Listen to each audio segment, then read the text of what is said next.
Call to order the June 27th meeting of the Cary Town Council. At this time, I'll recognize Councilmember Con Johnson, who will lead our ceremonial opening. Thank you, Mayor. I have an opportunity here to share some great stuff, some really positive things, so I'm excited about that. Thank you for letting me shine this light on hard work and dedication. And this is stuff that's going on right now that is significantly going to benefit our older adults in the entire state and here in Cary. I want to share some information for those of you that may not be aware about the All Ages, All Stages North Carolina Multi-Sector Plan for Aging. That's some work that's been going on now for about a year. And this MPA includes goals and recommendations, and they fall into really 4 domains: affording aging, optimizing health and well-being, and strengthening communities for a lifetime for support for older adults and their families. And each domain includes a focus area that provides a comprehensive plan, so there's goals and recommendations set for each section of the plan. And this is going to hit the governor's desk here this summer. And I think actioning on these resulting recommendations out of this plan will help guide state leaders as they work to meet what is really a changing North Carolina population. Our seniors and our older adult population is growing rapidly.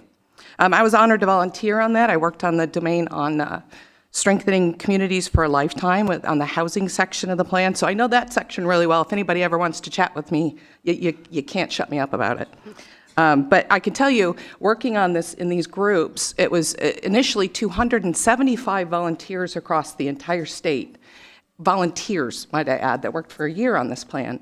And so it's in the very final stages of being drafted, and soon, hopefully, a lot of it will become policy and be adopted by the different sections of our North Carolina government. Here, we're also investing in our older adults and all of our seniors. And that's what I really wanted to share tonight. I'm privileged to serve as the council liaison for our senior advisory board. And I'm proud to say that, this board is so fantastic, I had to expand it because I couldn't choose who to appoint to it. That's how remarkable this board is. And it's doing some really great work, and they offer feedback for council, but they also give guidance to staff and feedback to outside organizations. So our senior advisory board actually touches a lot of different things here in Cary, as well as being a really good resource and a sounding board for us here on council. And this year, the town created a new role on our staff that I wanted to highlight today, and that's a program manager for seniors and aging.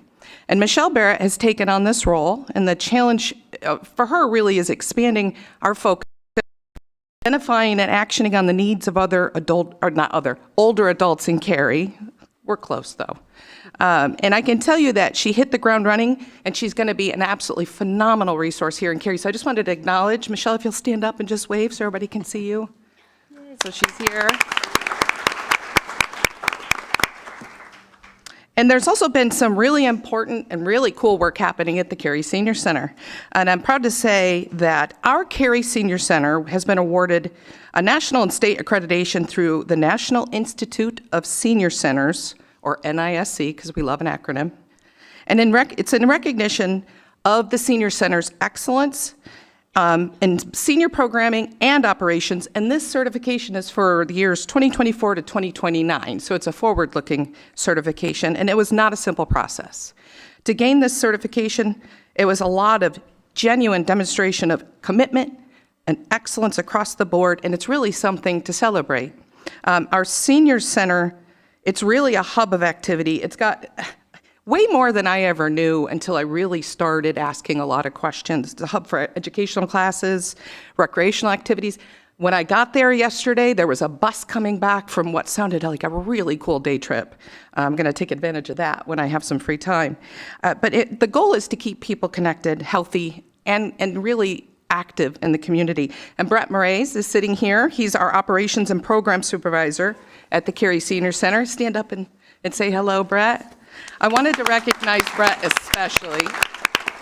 When I asked how he got this accreditation, I heard his name over and over and over again. Now, when I went to a celebration yesterday about this accreditation, because it really is a big deal, all Brett could say is, it wasn't just me, it was my team, it was my staff. So I want to commend him on that, because I learned a lot about the Friends of the Senior Center and the work that they do. And I got to meet a lot of the staff and really see how dedicated and terrific they all really are. So thank you for being such a long-term resource, and really, everybody seems to love you. So I'm glad to recognize your hard work in gaining this accreditation. In fun fact, only 3% of senior centers in the entire nation have earned this accreditation. So just to put into context what an achievement that really is, I wanted to share that. And that's all I have, and thank you. If you would join us in the Pledge of Allegiance. I pledge allegiance to the flag of the United States of America and to the republic for which it stands, one nation, under God, indivisible, with liberty and justice for all. Thank you, Ms. Kahn-Johnson. There are no recognitions, reports, and presentations, so we'll move to Public Speaks Out. Our next agenda item, we've included instructions for speaking at Public Speaks Out online and on the printed agenda. There are 3 opportunities for you to speak this evening: through written comments, calling in, or attending here in person. And if you are here in person and would like to speak, I'd ask you to take a seat in the rows that are highlighted and reserved for you. Public Speaks Out speakers have 3 minutes each for their comments, and speakers may speak on any topic as long as it's not a public hearing, and that's to your benefit because you get more time to speak at a public hearing. The 3-minute time limit will be enforced, not to be rude, but to be fair to all of our speakers, since there's a 1-hour time limit. There is a timer on the podium. It'll start off with a green light. When it turns to a yellow light, that means you have 30 seconds remaining. When it turns to a flashing red light, that's the point I'm going to interrupt you. Again, not trying to be rude, but trying to be fair to all of our speakers. I thank everyone in the audience for understanding that this is a business meeting. Please do not applaud, make remarks from your seats, or anything else that may distract from the meeting. So now is the time for Public Speaks Out, and I'll call on our town clerk, to read any written comments and call on any registered speakers. We had 4 written comments and 6 registered speakers. The 4 written comments include Richard Miller, who expressed criticism over council's potentially raising property taxes, emphasizing the financial burden on homeowners amidst raising living costs. Mary Collins expressed concerns over the proposed property tax increase to fund the 2025 budget and retain the town's bond rating, supporting affordable housing but questioning the need of the expensive projects like luxury facilities and the bond. Valerie Norman expressed concern about traffic safety, noting an increase in aggressive driving and disregard for traffic signals. They emphasized the importance of enforcing traffic laws to ensure community safety and requested attention to this issue. We had one anonymous comment that urged the town to stop land clearing and tree clearing for new apartment development, criticizing the lack of infrastructure to support the increasing population. We had 6 registered speakers, and the first one was Aaron Franklin, followed by Greg Schaff. Mr. Franklin.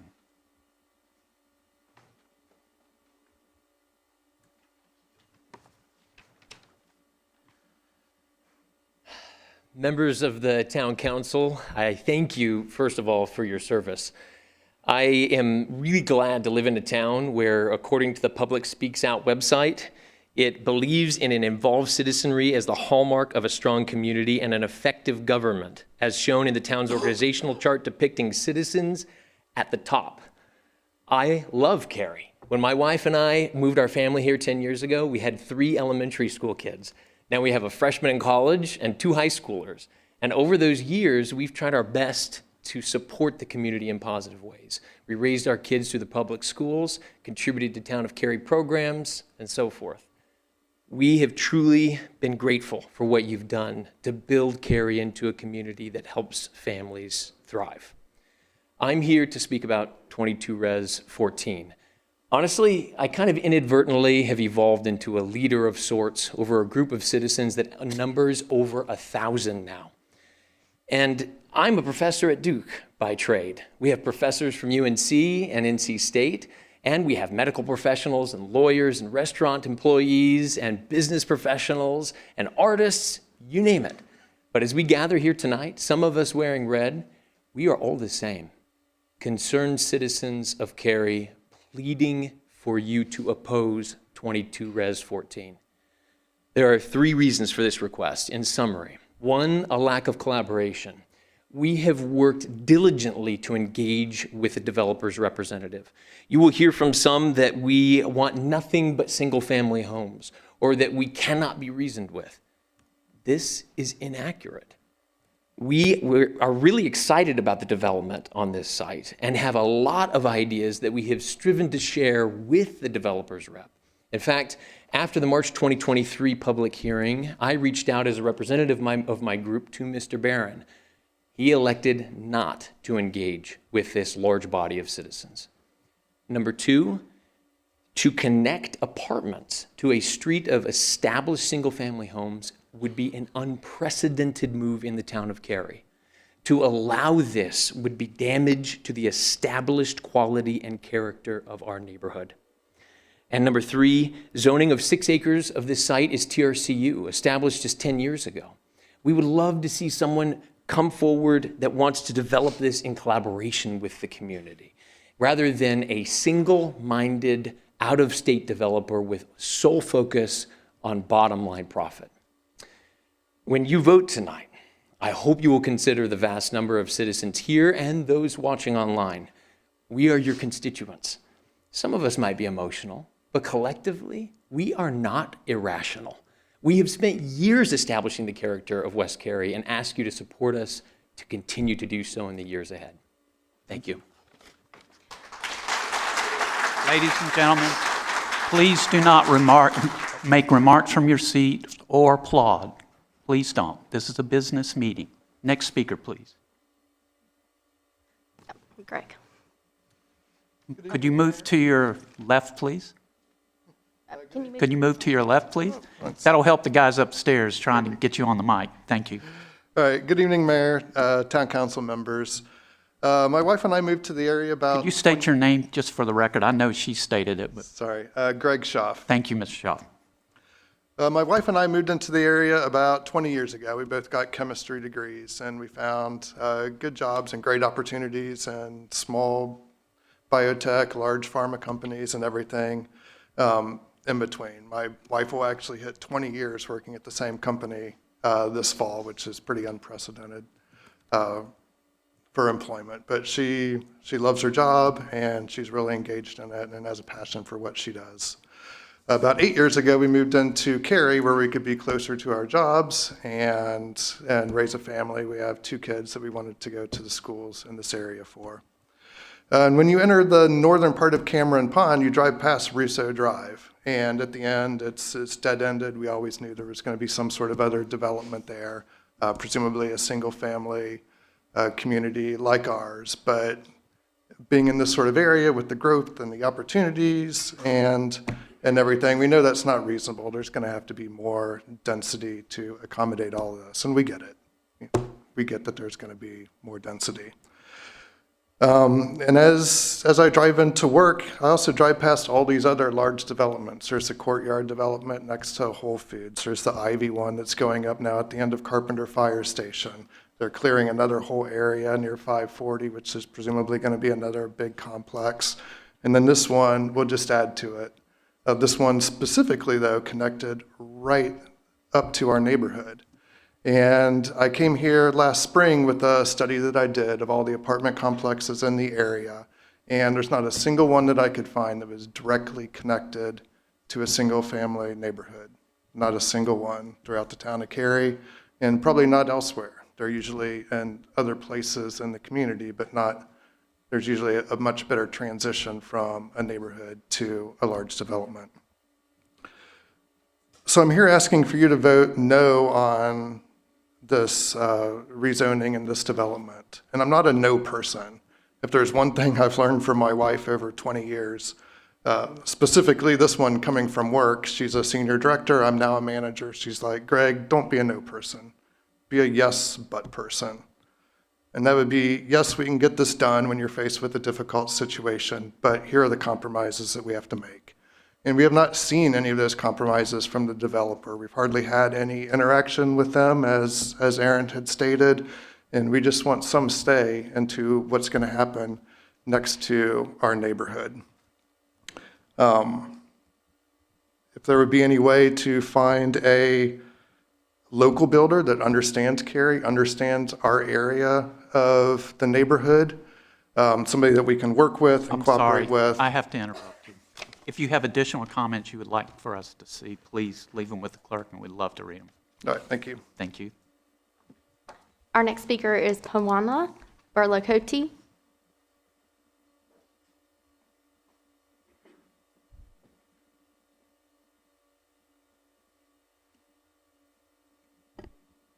Hello, I'm Pawana Barlakoti. Good evening, Town Council members, and thank you for the opportunity to share our collective thoughts in this forum. My family has been living in Cary for almost 11 years now. Cary is our chosen home for our family because of the lifestyle it offered us. We love our neighborhood, walks, greenways, many beautiful parks, and walkability to the stores and restaurants. We are thankful for the town that has always put its residents' best interest at the forefront of all the decisions you make. It is with pride that we call Cary our home, and this is the only hometown known to our children. They are here in the audience today, along with many fellow residents, because the community they have come to love is about to change drastically. Today, I'm here to highlight some of the efforts our neighborhood has made to collaborate with the builder's representative, Mr. Barron, regarding 22 Res 14. Prior to the public hearing in March 2023, Mr. Barron was very responsive and open to discussion, which we appreciated greatly. However, after the public hearing, when pointed feedback was provided by residents and town council members, this changed. We emailed explaining our proposal that the builder consider a high-density townhome to offer a better transition from Cameron Pond, which is leading through the Russo Valley Drive. Mr. Barron acknowledged this email, but never followed up to discuss. Cameron Pond residents are open to collaboration, compromise, and we are willing to make concessions as long as the majority of us feel like our voices are being heard and we are maintaining the character of the community that we love. We would welcome a new development that coexists alongside Cameron Pond. Our ask for the builder and Mr. Barron is to adjust the plan to ensure more thoughtful transition from the existing neighborhood. A community of townhouses would fill this request, or even a compromise that includes all townhomes on the western half of the property and apartments and commercial spaces on the other half farther away from the Russo Valley Drive. The retail space will cater to the residents and also the visitors of the park of the Carpenter Fire Station, the YMCA, the new apartments that are being built on Highway 55 and Carpenter Fire Station Junction. And excess housing units without having this supporting retail space and commercial infrastructure is going to significantly reduce the quality of life we currently enjoy. Speakers today are representing our neighbors, and we are all unified in our ask. We wanted to highlight to the Town Council that we have not had our voice and concerns heard by the builder, despite our repeated attempts, and plead for your intervention on our behalf as your constituents. We would welcome an opportunity to work with a local builder who would be open to collaboration and not rigid with their plans. Thank you again for listening to us and taking into consideration our request. Thank you.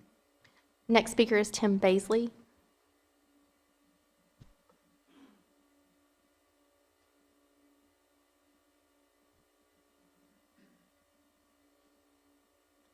Following Tim Baisley is Dan Pike.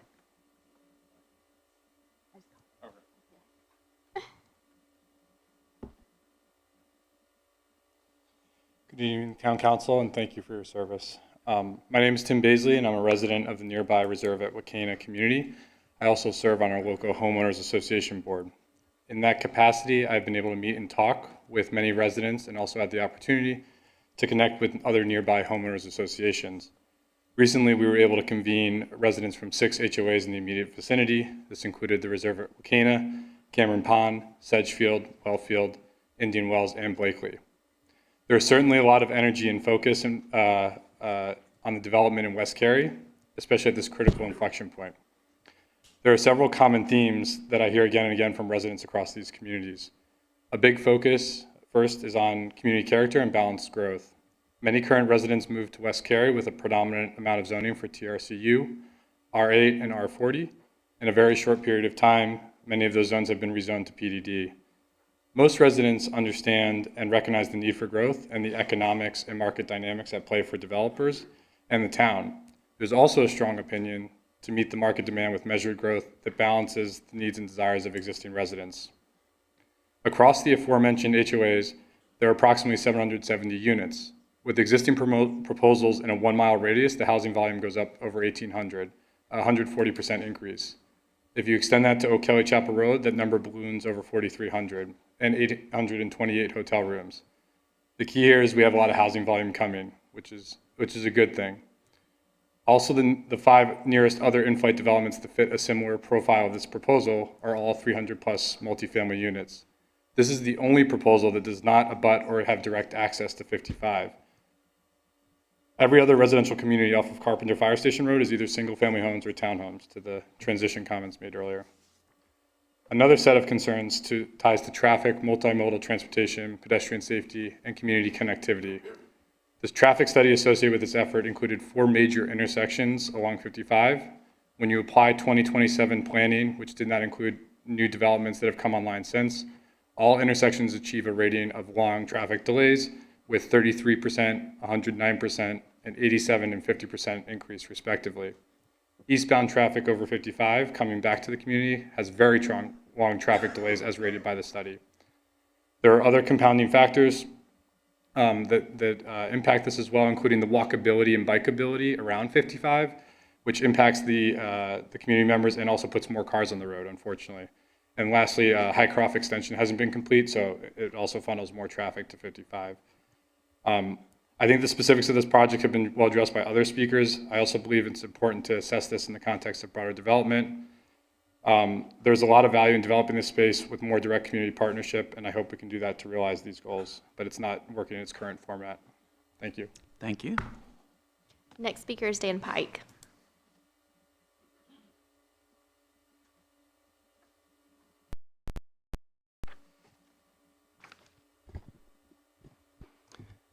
Hello, friends. Thank you for the opportunity to speak with you this evening.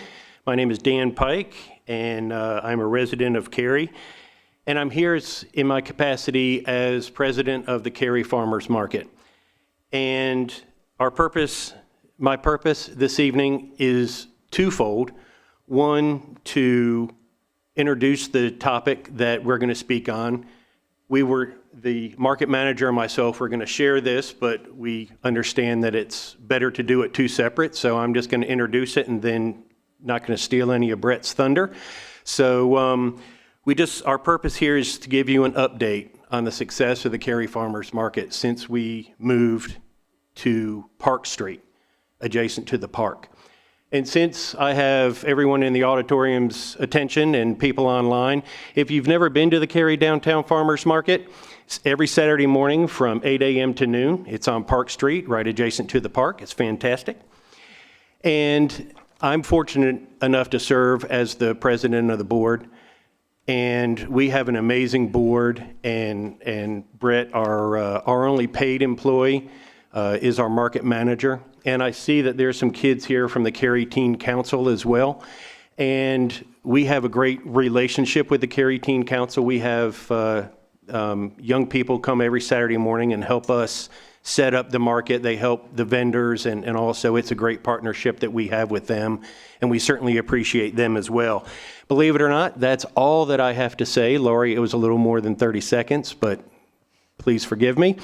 So I'm done. I'm going to turn things over to our market manager, Brett Pinsent. Thank you.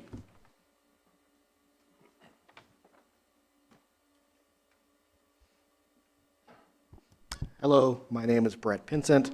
As mentioned, I am the market manager for the Cary Farmers Market. I am also a Cary resident.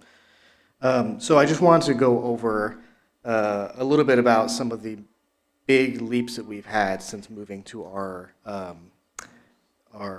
downtown Cary Park location, because it's made a huge difference for us, and I thought that would be good to share. With our move to the park, we have been able to increase our footprint by 75%, going from a max capacity of 20 vendors to 35 vendors. Being next to that busy park has also dramatically increased our attendance and our visibility.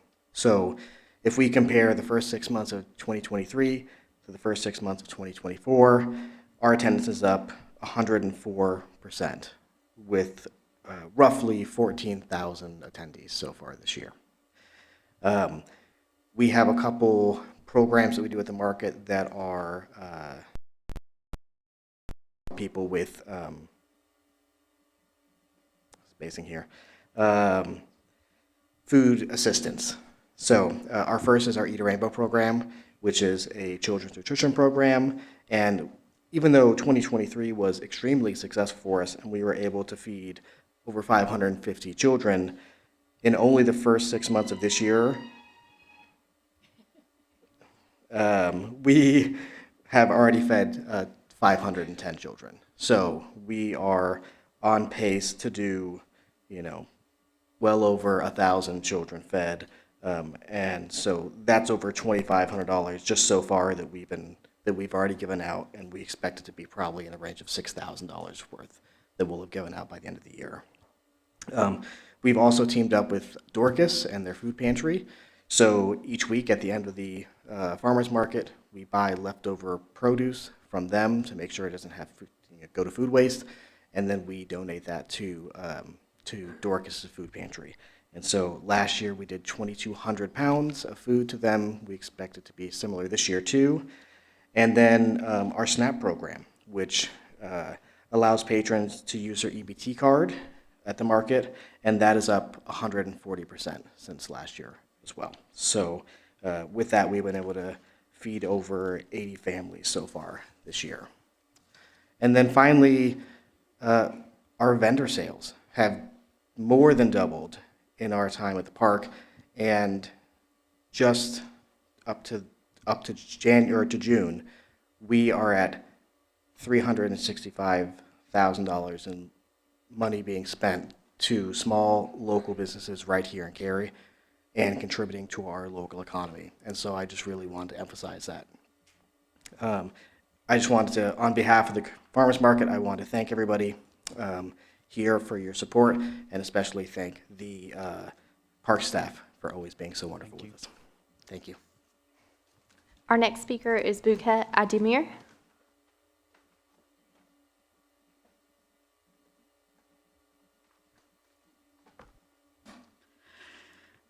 Mayor Harold Weinbrecht, Town Council members, my name is Bukhet Aydemir.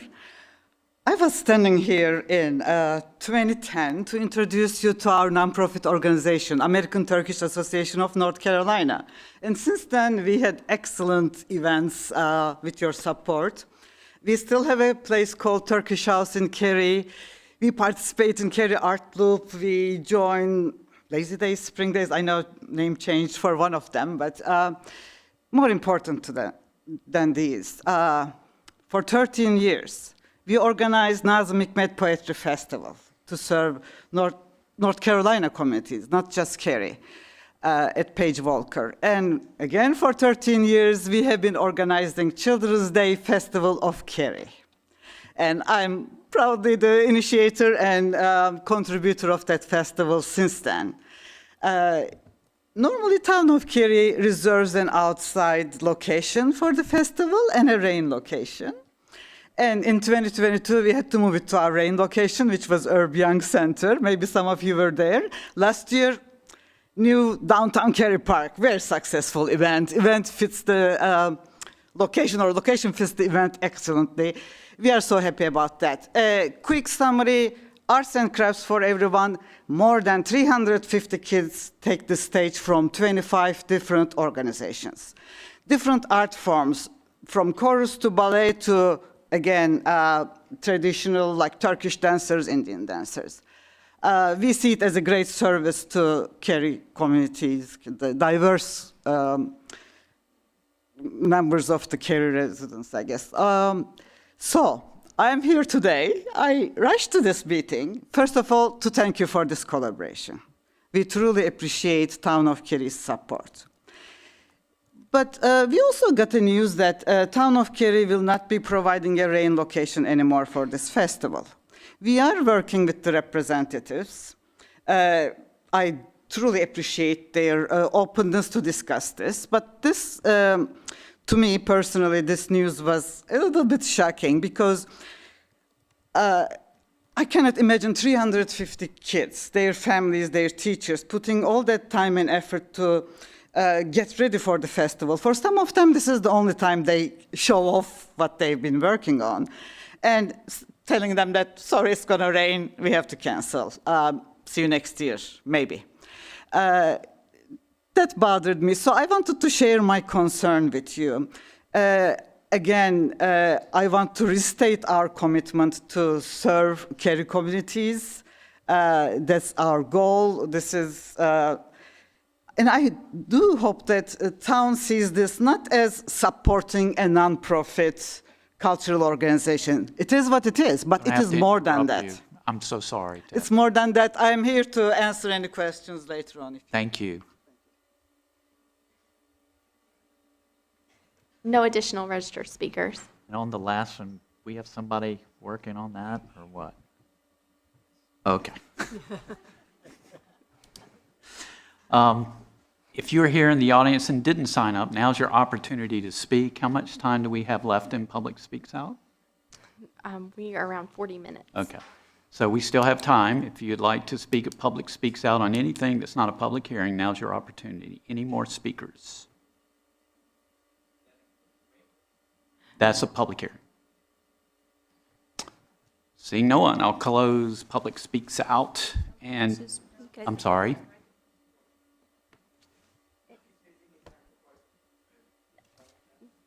Is yours about Waverly? Unregistered. Come down this way. Come this way. If you would like to speak and it's not a public hearing, now's your opportunity.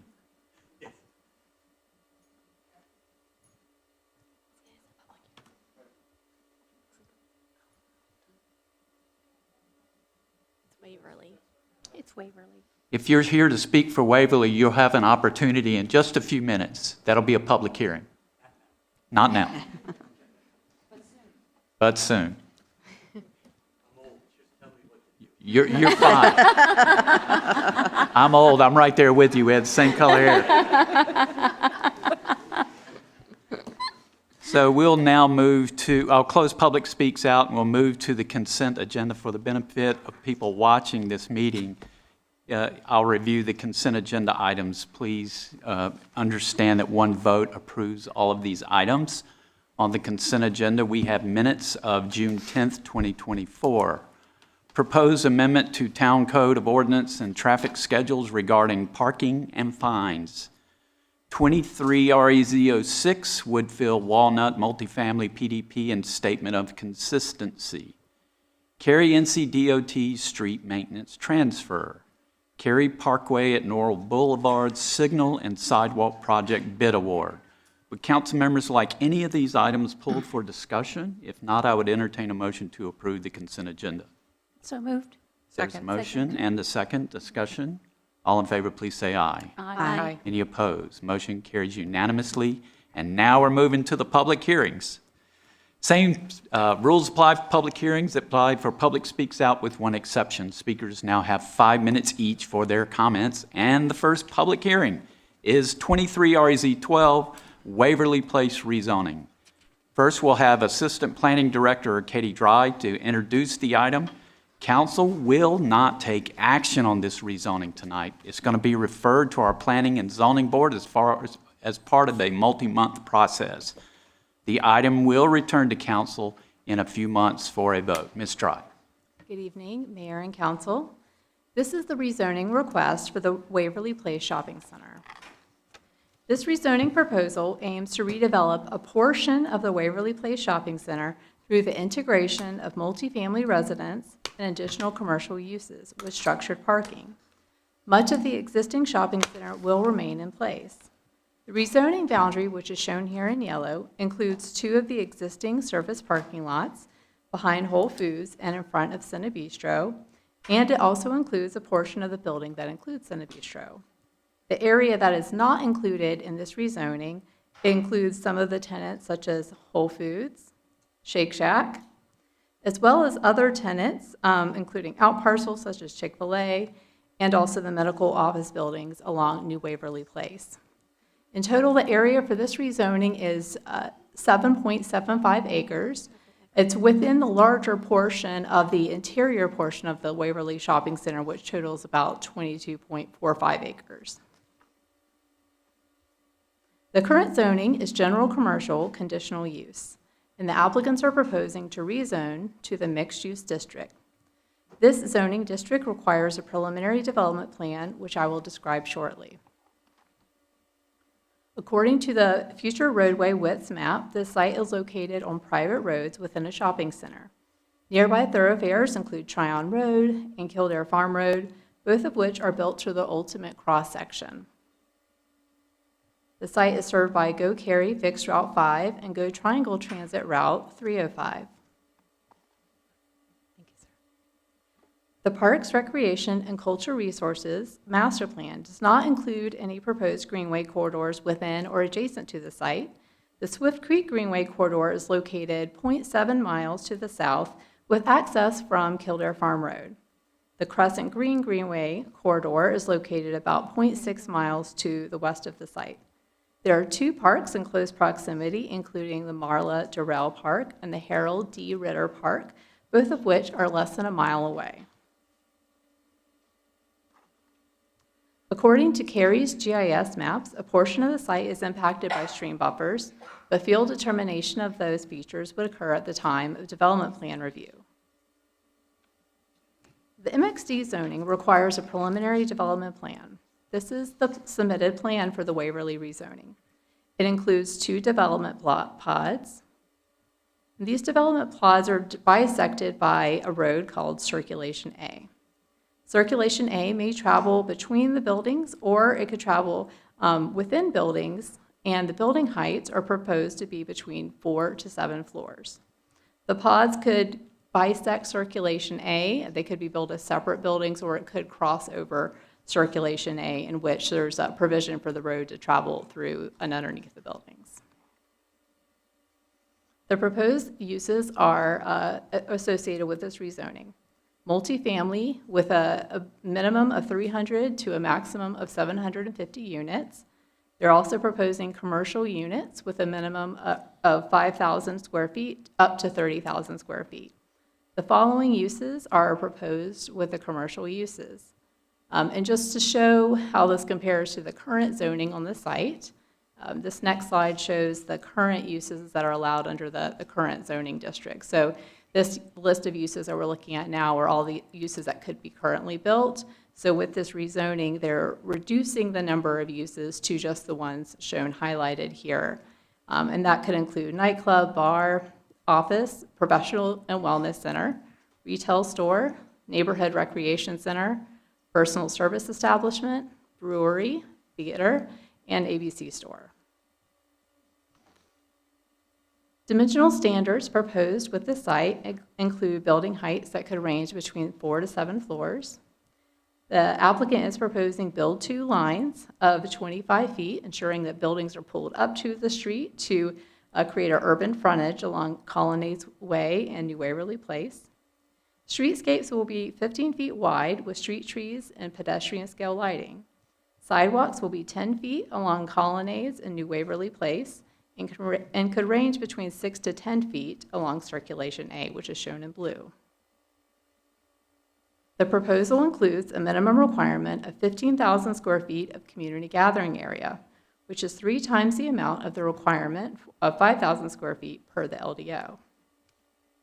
Each community gathering area will include at least 3 amenities, and these will be selected from a pick list and could include things such as seating, decorative planting beds, patios, among others. The proposal also commits to including an activated rooftop with a minimum area of 400 square feet. The existing community gathering area associated with the Waverly Place Shopping Center is shown here in red. And I do want to note that this is outside of the rezoning boundary for the site. So the proposal of 15,000 square feet of community gathering area is in addition to the existing gathering area on the site. But also because the existing gathering area on the site is outside of the rezoning, that means it could stay or it could be removed at a future date because it's outside of this boundary. Parking for the site will be within structured parking decks. To ensure structured parking is appropriately screened, the applicant has proposed primary and secondary parking deck screening.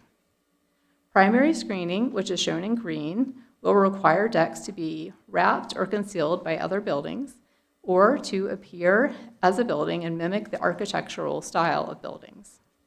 Secondary screening materials will allow green screens or metal panels, such as the images shown here.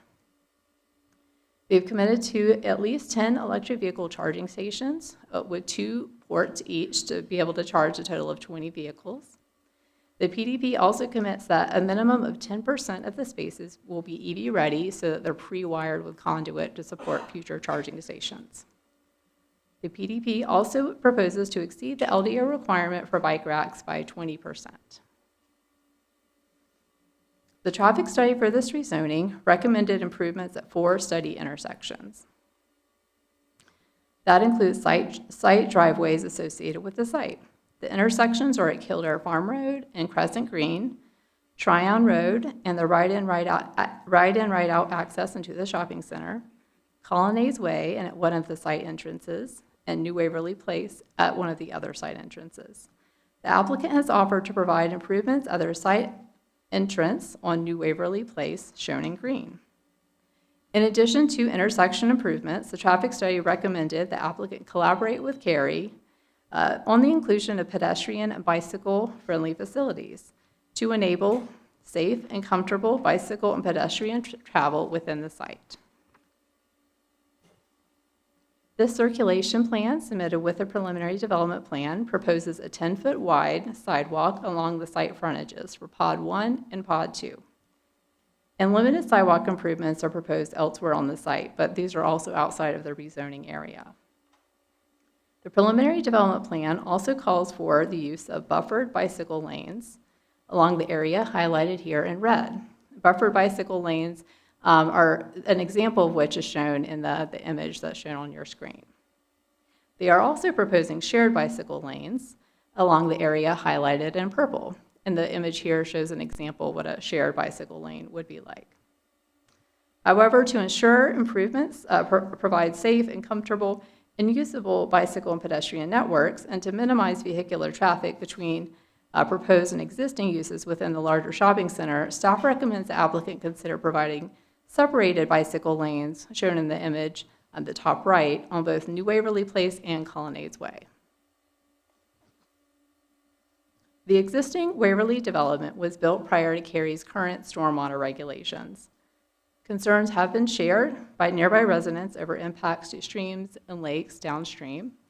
The applicant has proposed a zoning condition to reduce stormwater impacts downstream through a commitment to using green stormwater infrastructure and low-impact development.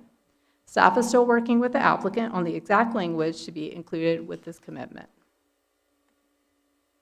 To address housing, the applicant has proposed that 10 of the units be associated or provided for renters making an income of 80% of the area median income for a period of 20 years. We're also proposing a limitation on unit sizes so that 10% of the units will be no more than 750 square feet. Staff has conducted a preliminary analysis of the site using the Imagine Cary community plan. We find that policies from the Live, Work, Shop, Shape, Engage, and Move chapters are applicable. First, we note that when we look at the future growth framework map, this area is designated to be within a destination center. Destination centers are Cary's premier mixed-use centers that include integrated mix of commercial, office, and residential uses. They should be arranged in a walkable pattern with an active pedestrian realm where buildings front streets. This plan will redevelop existing parking lots and a portion of a building within an existing shopping center to create a mixed-use development. The plan includes design elements such as build-to lines, but it's also limited in regards to site layout and design. And to address transitions, the applicant has also provided an exhibit which was attached to the staff report to illustrate the topography of the site and transitions. When we look at the Live chapter, we note that the current rezoning proposal increases the amount of residential development within a destination center that is mostly developed with non-residential uses at this current time. It addresses housing options through committing to 10 of the units to being available for renters with incomes of 80%, the area median income for a period of 20 years, and through the provision to limit 10% of the units to 750 square feet or less. The proposal aligns with policies from the Work and Shop chapters by incorporating residential uses into a destination center, which is currently comprised of office, institutional, and commercial uses. This will help to provide housing for those who live in close proximity to their workplace. When we look at the Serve chapter, we note that the proposal to install 10 charging stations and to pre-wire spaces for at least 10% of all spaces helps to support policies for improving air quality and encouraging changes in transportation systems. Regarding Policy 9 of Serve, we note that the PDP suggests a more urban site design that is largely supported by other plan policies. However, the applicant is proposing to remove 2 champion trees to achieve this layout. Staff notes that there are other environmental efficiencies that can be achieved by siting density in strategic locations where existing utilities and alternative modes of transportation are available. With regards to the Move chapter, the applicant has committed to one of the 4 recommended improvements with their site access, and they've partially addressed recommendations for bicycle and pedestrian accommodations within the site. In preparation for the public hearing letters were mailed to property owners within 800 feet of the subject site. This exceeds the requirements of both the state as well as Cary's land development ordinance. Public hearing notice was also posted on our website, and public hearing signs placed in the ground as well. This concludes my presentation. Following the applicant's comments and the public hearing, I'm available for any questions. Thank you. Thank you, Ms. Dry. I'd invite the applicant down at this time.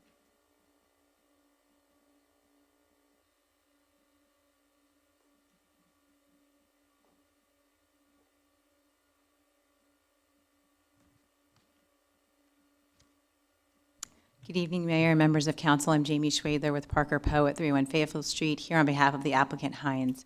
I'm also joined tonight by Paul Zarian with Hines, as well as Bob Zumwalt with BGE, and representatives from Kimley Horn available to answer questions on all of the technical aspects of the case tonight. We really appreciate staff's work on this case for the past year, and the result is a case before you that is going to bring a beloved shopping center in Cary forward in its third iteration to become a truly mixed-use and walkable center, incorporating environmentally sensitive designs, but also a novel approach to affordable housing and some ideas about attainable housing in place on site. Waverly Place has been a staple in Cary since 1988. Evolving with retail in 2007, adding the outdoor play space that's become known by many families in the area, and now onto its current iteration with many festivals and events that Lockmere residents enjoy. And last year, Hines purchased the center, trying to continue that successful pattern of redevelopment, but it noticed that through its development within the town and across the nation, while much of Waverly was prospering, there was an area in the southwest or southeast corner with the dine-in theater, as well as a lot of surface parking lots, that really wasn't representing the best and brightest that Cary had to offer, and saw that was the area that really could transform this into not just a mix of commercial uses, but a real mix of residential and supporting office uses as well. And that's the request before you tonight. Katie did a great job in explaining all the many, many commitments and hard work that went into this case and how those align with all of the chapters within your Imagine Cary plan. I'd like to just highlight our top 5. First, the use and the height are squarely aligned within what the community has already decided through adopting the Imagine Cary plan and participating in that Cary community plan as the most intensive use belonging on this site. It's a destination center, and the policy guidance is that this is where we should be placing not only multifamily for new housing opportunities, but the types of mixed-use centers and the 4 to 7 stories in height, in addition to the 300 to 700 multifamily units and up to 30,000 square feet of commercial, is where we should be putting these types of uses on site. That's in line with SHAPE chapter policies 2 and 3, as well as policy 4 and expanding housing choices. Number 2, structured parking. You heard Katie mention that all of our parking that we're going to be putting back is going to be in structured decks, except for some temporary parallel on-street parking as the site develops and as it could develop in phases.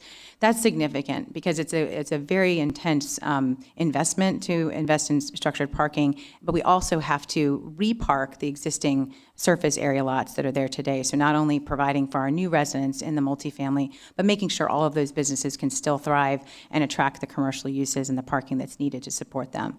In addition to that structured parking commitment, we're also committing to wrapping the decks. Most of the area that you've seen and that will be visible to the public will be wrapped with either units or architectural features to simulate the adjacent buildings so that we're consistent with the existing buildings on site in Waverly Place. And then in minor areas, we'll use innovative techniques such as green walls or screening elements that are included as commitments and representative pictures in the PDP. So lots of protections for the pedestrian experience and making that stand out in terms of shape and form. We've also committed to a build-to requirement so that 65% of the frontage along all the streets on the exterior, as well as the interior, will have build-to requirements. That means that along 65% of that frontage, the building will be within 25 feet of the street. So it's pulled up to the street, replacing that surface parking look. And then within that 25 feet, we've also committed to a 15-foot streetscape along Colonnades and New Waverly. And within that, those elements include at least a 10-foot sidewalk, seating elements, as well as landscaping. So a really quality experience to replace what is today a tree-lined parking lot. All of those contribute to the structure, or the attractiveness of the structured parking and the form. Third, affordable housing. The neighborhood participants asked that we consider incorporating affordable housing units. And while we chewed on that idea, we met with Councilwoman Krista Khan Johnson, and she had an innovative idea. She asked us, would you look at not only workforce options, but options that seniors could take advantage of? And if they're not rent restricted, could they be size restricted? Is that something that you could incorporate into the plan? And so we went back, in addition to offering the 10 rent restricted units at 80% AMI, we started with 10 years and extended that to 20 because we know that that's become a pattern here. We also made a commitment that 10% of the overall units, up to 75 units, would be limited to 750 square feet. And what that does, while it's not an actual cap on the rent, it restricts the size so that if you're looking at pricing per square foot, you're naturally going to have a more affordable rent for those, and you're going to have them in perpetuity because we're designing them in place. They're going to stay 750 feet, and so you're offering another option. We really appreciate the suggestion and think it's a creative way, a novel approach, and just another tool in the toolkit to try to get to where Cary would like to be. We're really excited to be offering that to you tonight, and it aligns exactly with the LIVE chapter. For the pedestrian bicycle realm, through the suggestion of staff, we've incorporated new bicycle amenities along New Waverly Place and Colonnades Way. The first would be a buffered lane. The second would be shared on Colonnades Way. That's because in order to make this a really revitalized area and not infringe on the rights of our tenants or the rights of other owners of out parcels, we have to be careful where we put these bike facilities. But we wanted to make sure we did it in a way that offers new options for both bicyclists and pedestrians. And that's why that 15-foot streetscape incorporating the 10-foot sidewalk complements the rest of the center that already has existing sidewalks. And then these new bike lanes will offer an amenity that doesn't exist in Waverly Place today. There are no bike amenities. And so to couple with that, we're also placing 20% above the code requirement for bike racks and expanding the walkability and bikeability of the area. That was done in collaboration with your transportation staff who worked hard with us to incorporate that bike element while it's not compounding the existing traffic that we understand residents sometimes have issues with. So balancing the vehicle, the pedestrian, and the bicyclist. And 5, sustainability. So we heard a little bit about stormwater tonight. The majority of this area is a surface parking lot that was developed in 1988, long before the tight restrictions that exist in your LDO today existed. So what we have right now is sheet flow into some catch basins that were developed a long time ago and don't offer the same protections as if sites are developed today. But we've gone above and beyond that and said not only will we meet your very stringent LDO, we'll incorporate green stormwater infrastructure and low-impact technology design to try to reduce that amount of flow as if we had 10% less impervious on site. And so what that does, along with the EV chargers and the 20 spaces, the 10% of all of the EV being EV ready and the more biking is have this stormwater that's significantly improved than what is there today and over and above what someone would be required to meet code in addition to these other sustainability issues. I'd like to briefly discuss the modifications and why they're necessary as we look at this intensity in this destination center. Unfortunately, there are 2 champion trees. They're squarely in the only straight angle of New Waverly Place. And so with our commitments to bring the building up to the street and incorporate that new streetscape design and make this a really invigorated and new place, they're in the exact location where we've promised to put your structured parking and to wrap it consistently and to put new streetscape amenities and just aren't able to be avoided. And your LDO recognizes that. It basically says the idea of the champion tree policy is to balance it and not prevent development where development should occur. Your Cary community plan says development should occur here.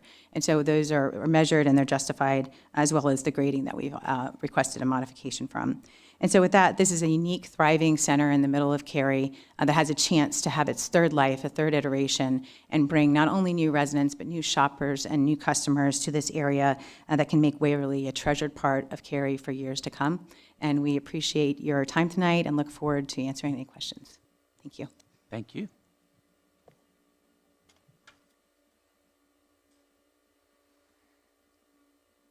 Now it's time for the public hearing 23 RZ 12, Waverly Place rezoning. And first, I'll call on the clerk to read any written comments and call on any registered speakers.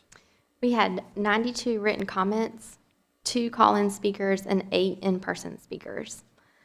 5 people submitted comments in support of the proposed rezoning, and 87 people submitted comments either in opposition or with concerns about the proposed rezoning.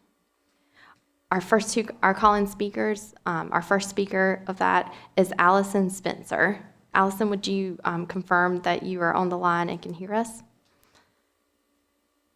Ms. Spencer, can you hear us? Yes, I'm here. Please proceed. Okay.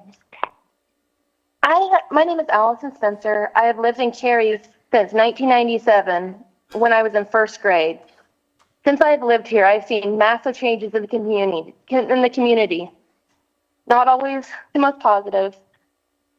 In fact, I've been here and seen so many changes at Waverly from when it was first, when it was fairly new, when the expansion happened and the office buildings were put in for the doctor's offices. And in fact, all around Waverly used to be farmland. I am calling in because to voice my very strong, absolute opposition to this proposal. After hearing the proposal read out loud, I am even more upset because this will completely destroy the character of the neighborhood. And it goes completely against Cary's plan, the 2040 plan for the comprehensive plan for the town of Cary. The proposed high quality, I'm sorry. I'm actually shaking right now. I'm You're good. so mad. Take your time. You're doing good.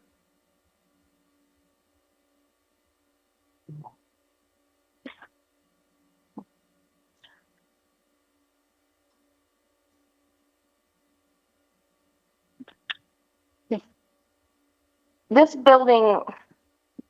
proposed building of 7 stories will be the highest structure in the entire surrounding. It will tower over all existing infrastructure, which goes directly against the town's proposed, on page 30 of the chapter 2 lives, about creating compatible developments using context-sensitive designs. We are not an urban area. This is entirely, I'm so sorry. This is entirely a neighborhood. We're going to have these towers looking into our backyard. We're going to see this constantly year-round, this giant eyesore. There's no screening that can be done because right now we can see the sky. We're going to be seeing almost a skyscraper.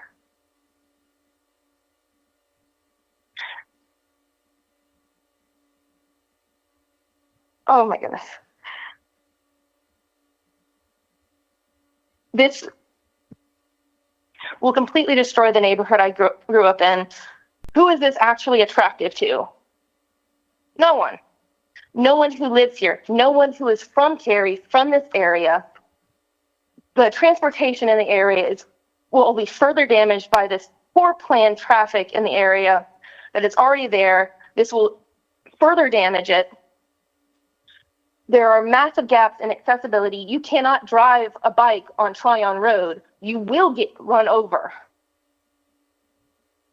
No matter how much you improve the bike lanes in Waverly, which are fairly wonderful, if you can get there, it's the access to Waverly that is the problem.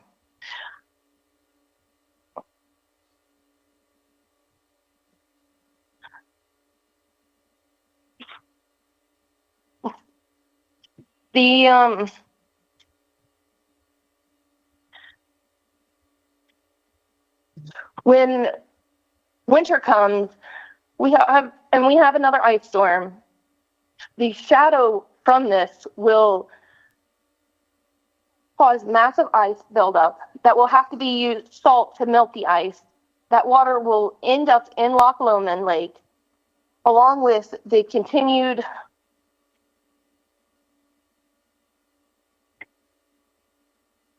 it's not here. Here. The wastewater problems from Loch Lomond Lake flooding, the silt, trash, debris have already been.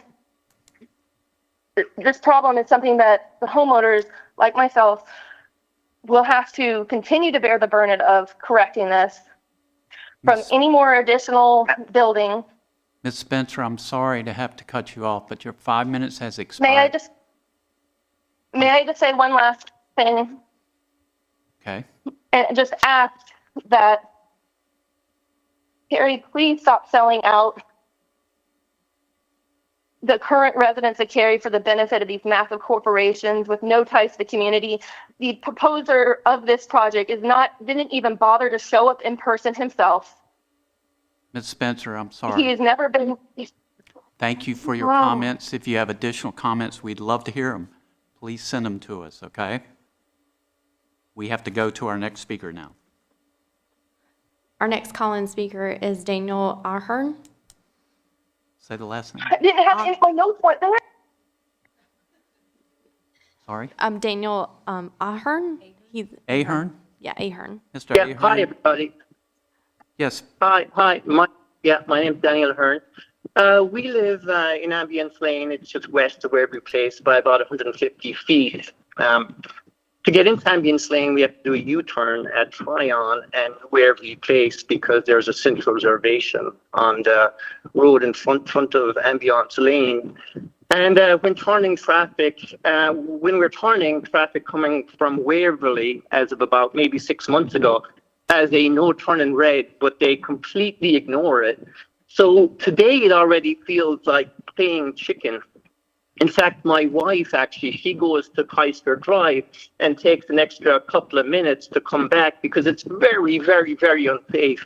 And you'll probably hear others talk about that too, but I really need to bring up that point because there's been numerous accidents there. I myself will sometimes just drive around. I might even drive into Waverley, come back. It's chaotic. It's a very, very bad junction. And, we need to do something about that because there will be more traffic accidents. And there's no doubt, over 6 years that we've lived here, we've seen every couple of months, we see pieces, junk of car actually on the road there. And so I read the draft of the traffic analysis report, and it was very disappointing. It was like saying further widening opportunities are limited. It was saying that we will have a level of service E, but there was nothing saying that something had to be done. And I'm saying, please, before we do anything here, let's make sure we address that. It's no point. I don't want to have to be in an accident. How many accidents will we have to have? Will everybody on this lane have to be in an accident before we fix it? No. We love Cary. We understand, the need to expand and all of that, but that really needs to be fixed. And this is only one of the inlets, the roads in and out. In the other roads, reading this report, and that obviously, you've all read it, but we need maybe, we need to get that rectified before we do give the go-ahead. We can't wait till afterwards. Honestly, listening to Alison there, she makes a lot of very valid points, but it was probably a very poor area to build a shopping center to begin with. When you look, it's on this little, it's a little round corner where we Kildare and Tryon. It's hard everywhere to get in and out of. So, again, we can't fix that now, but, we do need to please address the concerns. And I'm sure you'll hear more because I know everybody around here is very concerned about the traffic. That's pretty much all I have to say. Thank you. thank you. Next is our in-person registered speakers, first being Ron Miller. Mr. Miller?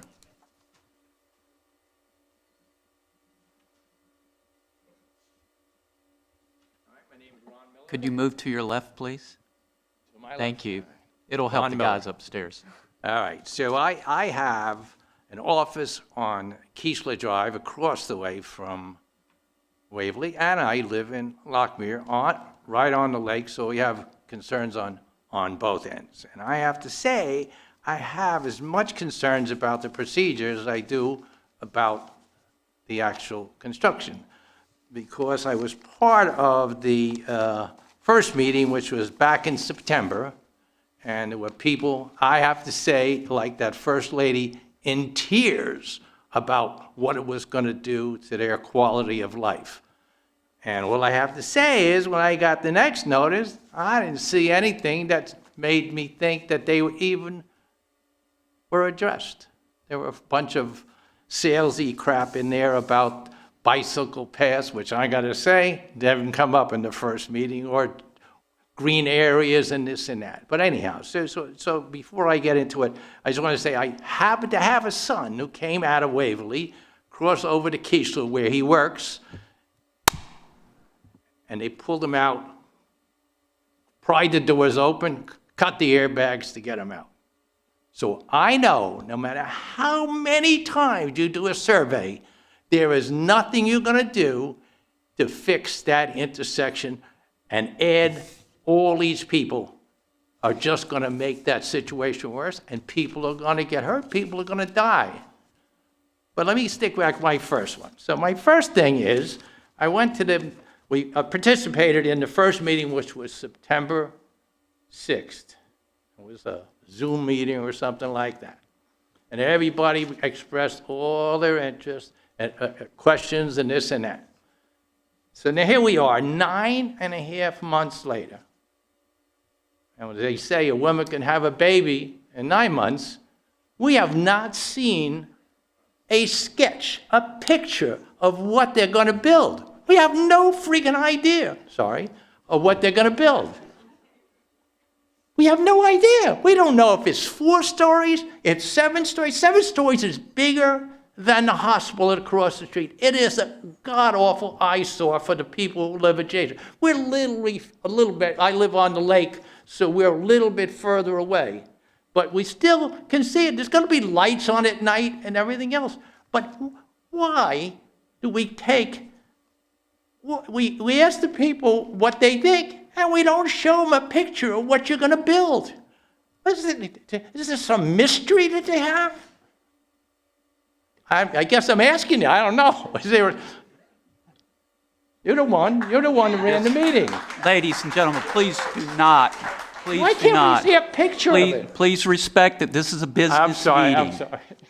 And I'll be glad to address every one of your issues after everybody has spoken. Okay, all right. So anyhow, we have yet to see what they're going to build. There's a big difference between 7 stories and 4 stories. It's going to, how many people coming there? How could we approve 7 stories and we don't know if they're going to build 7 stories? Why not make it 4 stories? At least then we'd have some, I assume that 3 stories is what's approved now. But 7 stories is a god-awful thing. There's no way you can stick a 7-story building in there without ruining the quality of life of all the people around it. And I have to say, I look at this, and the most interesting thing is all these boxes across the bottom, right? So you have the second box was neighborhood meeting. Everybody gets a chance to talk. This one is town council public meeting.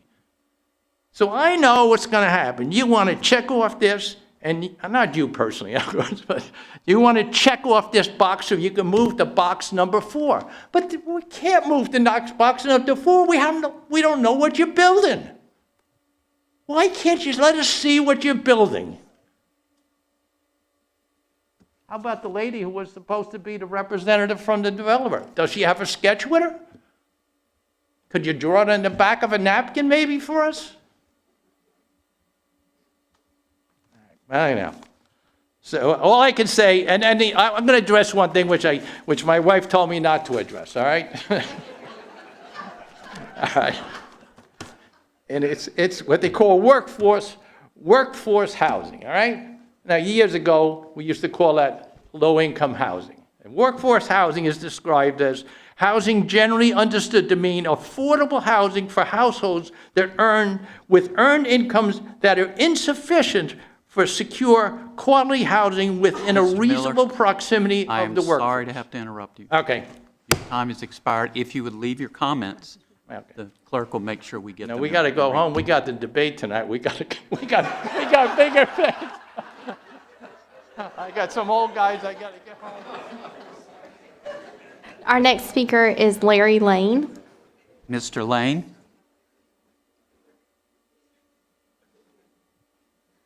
And following Mr. Lane is Thomas Pavlik.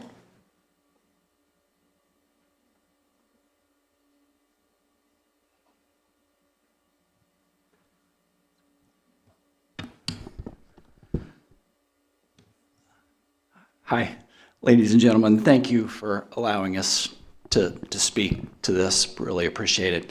My name is Larry Lane.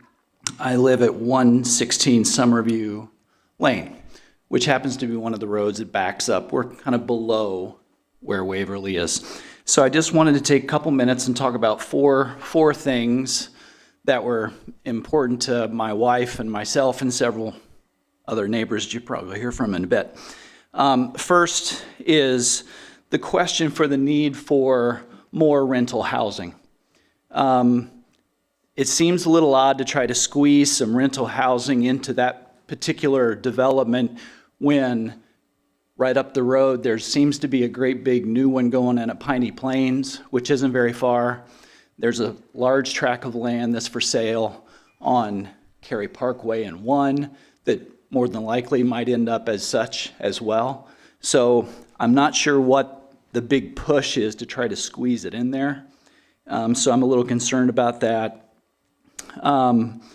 Also, just from our last speaker, 7 stories, up to 7 stories is really, really concerning. The way Waverly property works, if you've ever been over there, you know New Waverly Boulevard or Drive is kind of at the bottom of the hill, and it goes up to Kildare Farms. So there's a pretty steep grade. Well, where we are behind that property, we're even further down. So to think about someone building a property that's 4 or 7 stories high, already up higher on that hill, we're going to see that from our homes.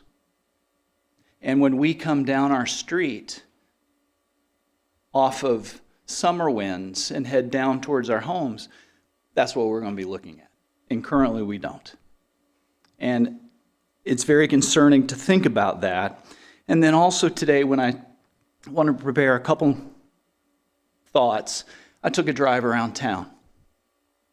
First thing I did was I drove up to the corner of Kildare and Tryon. We know the hospital, and then there are 2 brand new office buildings, medical buildings right across the street. Those are no more than 4 stories high. So they're not very tall. And there's a parking garage behind them. So that was one instance. The next thing, I drove downtown by the park. The library isn't very tall. The parking garage behind the library is, but there's also a slope, so that sort of thing.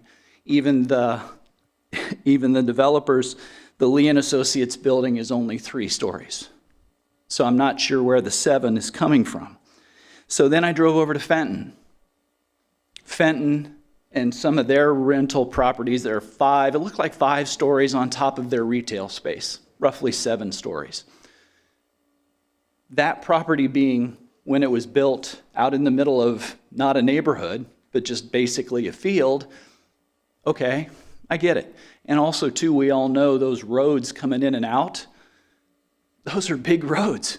Cary Town Center, plus all the ins and outs and egress, we could plan for that. That wasn't there, so that was easy to do. But I don't see that in our neighborhood. So that was interesting. So, third point, traffic. And a couple people have said it. I have two young sons, and so for them to pull out onto Tryon Road from Summer Winds, I tell them, don't turn left. Just go right, please.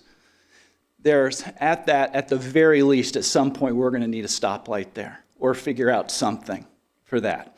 Because what I'm worried about with this, with additional traffic, is more and more people are not going to go to Tryon from Summer Winds. They're going to go through Lockmere.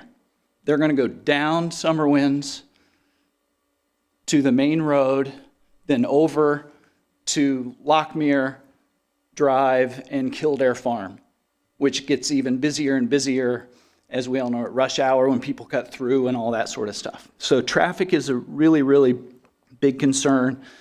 The U-turns, question of flow is just really, really frightening from a traffic standpoint. And then fourthly and last thing, property value. Many of us have gotten, our new tax notices of being reassessed. Mr. Lane, I have to cut you off. I'm sorry. No worries. Time has expired. Thank you. If you have the comments you would like to leave, we'd love to read them. I'm good. Thank you. Okay. Appreciate thank it. you. Thank you. Our next speaker is Thomas Pavlik, followed by Chris Spencer.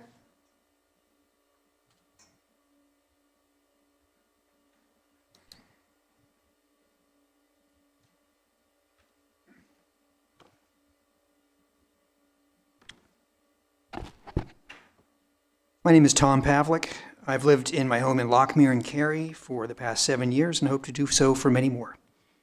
I live roughly 1/4 mile from this proposed project, although I was not notified through the town notification process, so I didn't have much time to prepare my remarks. I don't think that's fair either, but I'll move on. I am a licensed professional civil engineer. I work for an international consulting firm. I've been in this field for over 30 years. My work involves roadways, public transportation, traffic studies, land development, water power, and buildings. I've been involved in planning, environmental impact statements, design and construction of numerous projects in these disciplines over the years. I'll divide my remarks into three topics: safety, planning, and traffic. Number one, safety. Cary Fire Station 3 is located about 3/10 of the project. My understanding is that Station 3 has more daily emergency calls than any other fire station in Cary. The proposed project emergency calls to Station 3. We're talking over 500 residents, maybe 700, I don't know, in addition to 30,000 more square feet of commercial space with a different use than the movie theater, which isn't apparently used as much as they want, and a parking garage.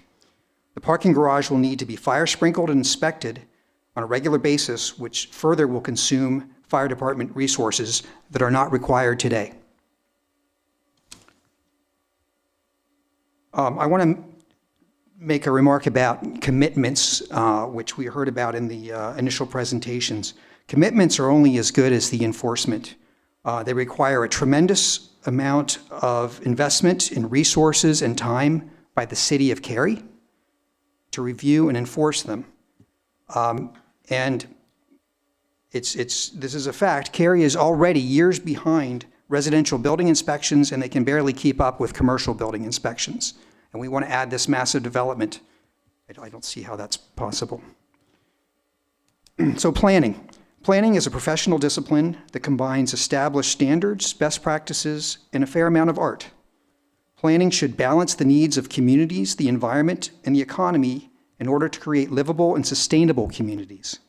Planning should include both the overall welfare of the people and development of the local area. But the welfare of the people and development are a both and, not an either or. So what is good for one must be good for both, or else it is not good at all.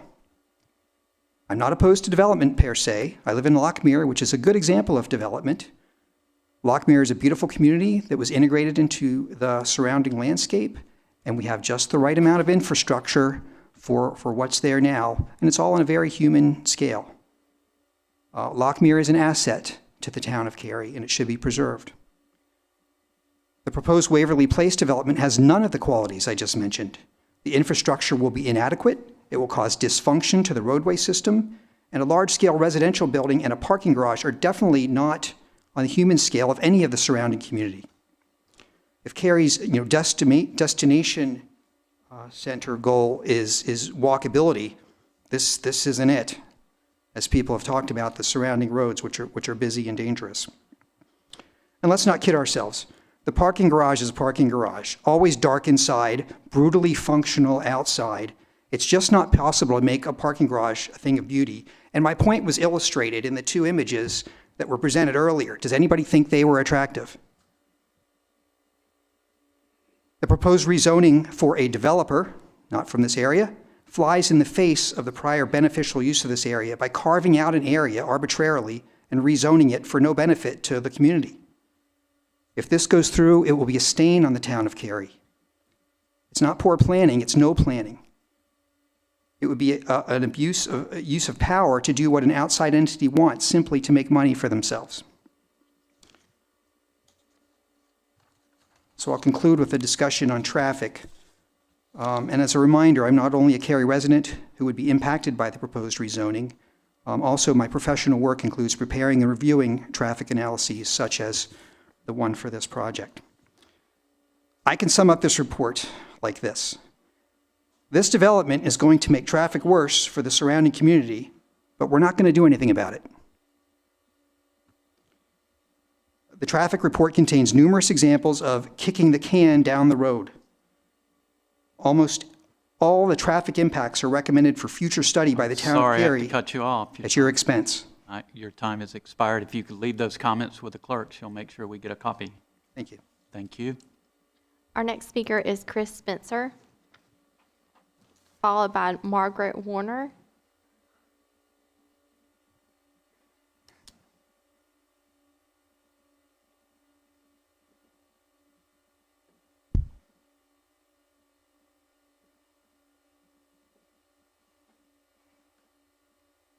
How you doing? And thank you for having this hearing tonight.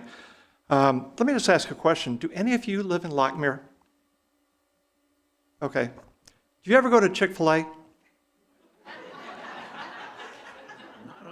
Not on Sunday.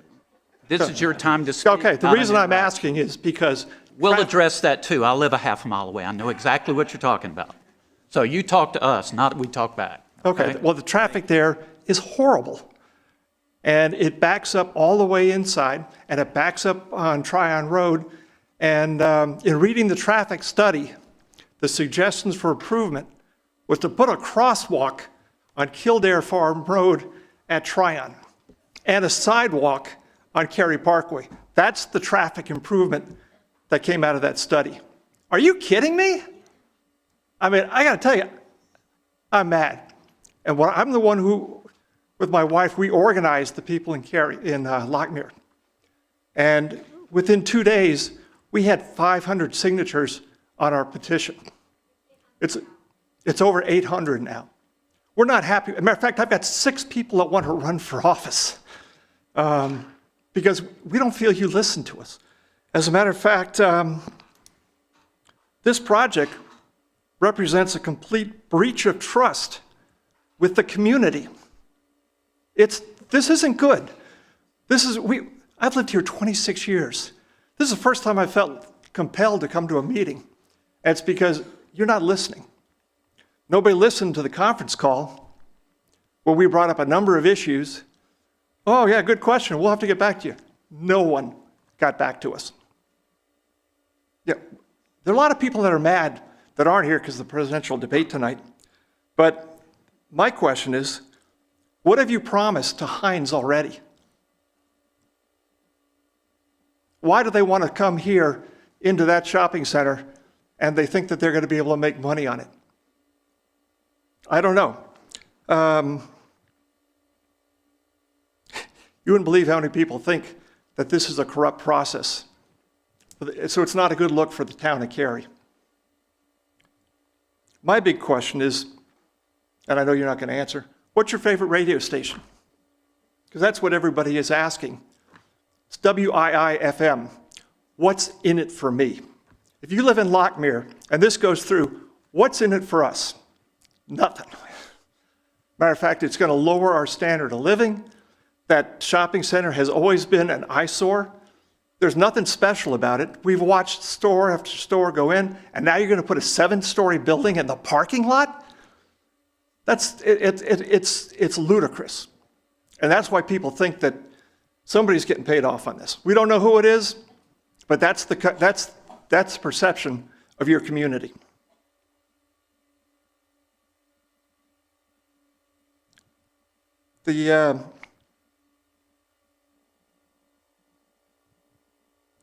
When you look at this compared to Fenton, Fenton has 290 apartments on like 300 acres.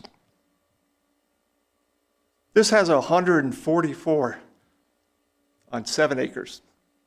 That's a parking lot. Now, we're used to noise. I live on Lock Point Drive, which backs up to this. We can hear when there's something happening at Coca Booth, all the concerts. We hear all that noise. We hear the trash trucks. And now you're looking to make it worse. All I ask, look out for the people that elected you. Because I've got a number of people that want to run if you don't want to do that. That they're concerned that you've lost touch with your constituency. And that's where we need help. I've got a lot of questions that have come out of this. And the biggest one is, why was this whole thing done in secrecy? I mean, you go to the Department of Transportation, they're going to put a road in, they've got a meeting, you come in, they've got a sample for you to look at. Nothing. As a matter of fact,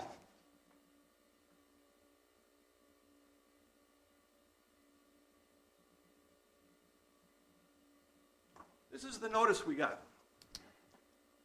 This was in the parking lot at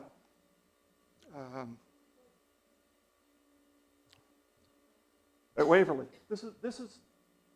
It doesn't say when. It doesn't say where. It doesn't say that this is going to be rezoning. I'm sorry, I have to cut you off. I know. It's Oh, expired. I got 3 seconds. But Your time is expired. Thank now you. it has. Thank you. Thank you. Next speaker. Please do not, please. This is a business meeting. Please do not make us adjourn. Next speaker, please. Our next speaker is Margaret Warner, followed by Philip George.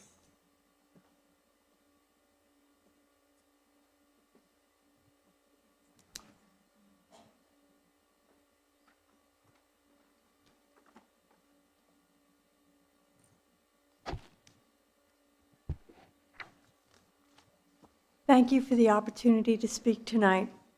My name is Peggy Warner, and I have a number of comments on the Waverly rezoning application. These comments are all in a letter that I just gave for the town council. In the interest of brevity, I'm only going to discuss my homeowner's view of the stormwater issue at this public hearing tonight. During large storms, the stormwater from Waverly parking lots, with its trash and oily film, rushes through a pipe, down a hill, over some riprap that can't possibly slow it down. And that water cascades into the creek behind my house. The stormwater often surges up over the sides of the creek and well into my backyard. The erosion created by this fast-moving stormwater loosens tree roots and caused sizable trees to collapse in and around the pond. This stormwater runoff creates dangers. It creates falling trees that can damage homes, that can damage property, and even the lives of Cary residents. My neighbors and I can't plant trees fast enough to outpace Waverly's stormwater runoff that destroys their roots. As the creek erodes, the stormwater carries dirt from the creek basin into Loch Lomond. It floods Loch Lomond, making the lake unusable and sometimes dangerous for the Lochmere residents. The stormwater gushing over the bridge and flooding the lake paths is a life-threatening danger for small children who often play on the lake and can be ensnared by the rushing water.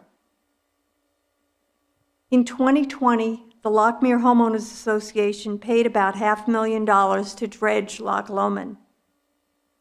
That dredging was paid for by Lochmere Homeowners Association dues.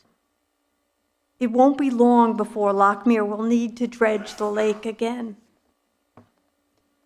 I realize that the Waverly developers are not subject to Cary's new, sensible stormwater management rules.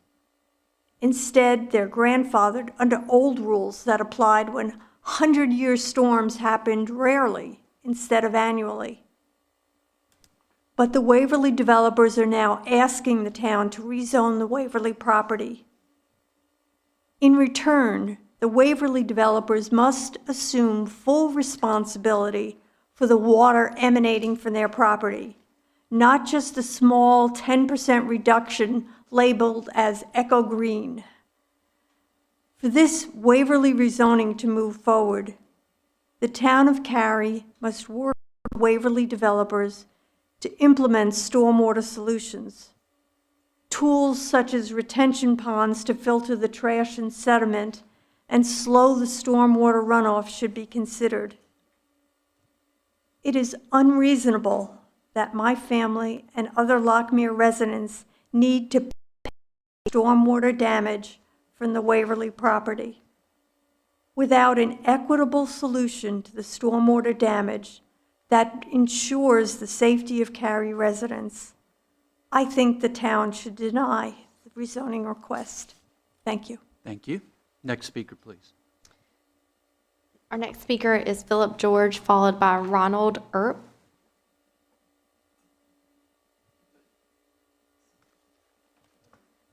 Good evening. My name's Phil Gorge. I live in Lockmere. I've been a resident of over 40 years, Cary. And been very fortunate to serve on some committees, including the Economic Development Committee, that ultimately resulted in the downtown that we have, which is spectacular. So thank you very much to the council for that. As a resident of Lockmere, a lot of the arguments that the various speakers have come up with are very strong. And the first one is the total lack of communication from the developer. That simply isn't right. Okay, there's no back and forth here. It's a significant issue. Certain level of arrogance in regards to the developer. Secondly, we are not an urban market. It can't be said again. We do not want to be Raleigh. Okay? And what this project does is it destroys the character of the surrounding neighborhoods. I have a question in looking at the proposal as well. There were bike lanes and walk lanes. This proposal does nothing for traffic. When you take that left on the New Waverly Place, you're backed up and you have to wait. Furthermore, it goes, taking that left on the Kildare Farm Road, going west on Tryon Road, it's already backed up at 5 o'clock. So the question that the town has to ask itself is, do you want to be Fuquay Arena, where everybody has to wait through 4 life cycles to get on 401 and go through the traffic lights? I don't think we do. Then you look at the physical construction of the proposal. And again, that was made by Larry, 7 stories. As pointed out, the hospital, the adjacent medical buildings, downtown, which I've written all of you a letter to try to keep that to 5 stories or less. Again, it destroys the character of the neighborhood. And you can put lipstick on the parking lot, but it's still going to be ugly. Okay. Lastly, I think there's an issue that has not been addressed here, and that's profit. Now, many of you know me, and I'm a capitalist like anyone else. But if you rezone this property, what does the value of the property go from that it was bought at to what it does? It's significant. Okay? And that's the motivation to propose this project. And unfortunately, there's one winner there, and that's the developer, and a lot of losers, and those are the surrounding neighborhoods and the people that go to Waverly. So what we're asking for is a review, maybe slow down the process a little bit, look to some improvements. Again, it was pointed out, 4 versus 7 stories. It's a possibility because Waverly is underused. But at the same time, as it stands now, the town council should vote against this project. Thank you for your time. Thank you. Our last registered speaker is Ronald Earp.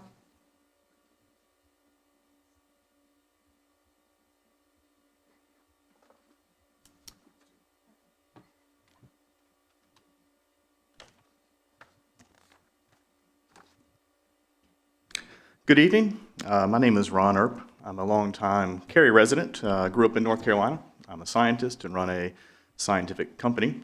We provide instrumentation inside of Cary, North Carolina. I live on Lock Point Drive in Lockmere with my wife, who's a professor at NC State. We live at the end of Lock Point Drive, so we're quite familiar with the Waverly area, the trails, the lake, and the associated infrastructure. I learned about the Waverly proposal from my neighbors. Regulations require that people that live within 800 feet of the area are notified about the rezoning. However, very few of us were notified because very few people actually live exactly at the 800-foot line. So the reality is that while only a few people were notified about it, due to the grand scale of the proposal and requested usage and the existing roads and traffic patterns and trail structure in Lockmere, as well as the drainage lake in the watershed area, the actual negative impact of this proposal stretches far beyond the Lockmere community. If this proposal goes ahead, anyone that lives within and works around the Waverly itself will be negatively impacted by the huge increase in population, traffic density, the hospital workers at Western Wake, fire and rescue personnel at Station Number 3, commuters traveling through the region that are using Tryon Road and Kildare Farm Road, and of course shoppers and visitors to the associated shopping centers across the street, including Walmart and Harris Teeter. This small area of Waverly is extremely hard-pressed to support a destination location. Therefore, a group of concerned Lockmere residents discussed the proposal, and we put together a petition so that it could be distributed to Lockmere and other neighborhoods nearby. The idea here was we wanted to gauge the interest and the opposition to the proposal. The petition went live on Tuesday morning and was distributed to Lockmere residents and surrounding areas by email, word of mouth, and by kids on bikes. As of the last tally, more than 800 people have signed a petition in opposition to the proposed Waverly development. More than 95% of them local Cary residents and a handful of signers from Apex and Raleigh. 800 people in 2 days. That's a lot of opposition in such a short amount of time. More than 60 of these people left comments with their petition signature. Their concerns were about traffic, noise, population density, impact on the environment, wildlife, light pollution, things you've heard about here already tonight. I've included those comments on a handout on the front and back side, as many as I could fit, but they don't all fit, of course. So I've also included them with an email that I sent and can amend that to include the newest additions that have recently come in. My point in speaking with you here tonight is this evening, there might only be a handful of residents here discussing opposition, but there are many hundreds of Cary residents who do not support this development, and they won't be directly reflected in tonight's transcript. They're not here. They may not have a letter sent in, but they did respond to the petition, and they are reflected in some of these handouts. We understand it's highly unlikely that we will stop or drastically change this development. That much is clear. But we hope that a constructive dialogue can be created and opened where this project can be reduced to a realistic scope and the negative impacts of the development can be mitigated to a tolerable level for Cary. Thank you. Thank you. No additional registered speakers. If you are in the audience and didn't register and you would like to speak at the public hearing, now's your opportunity. Please come forward.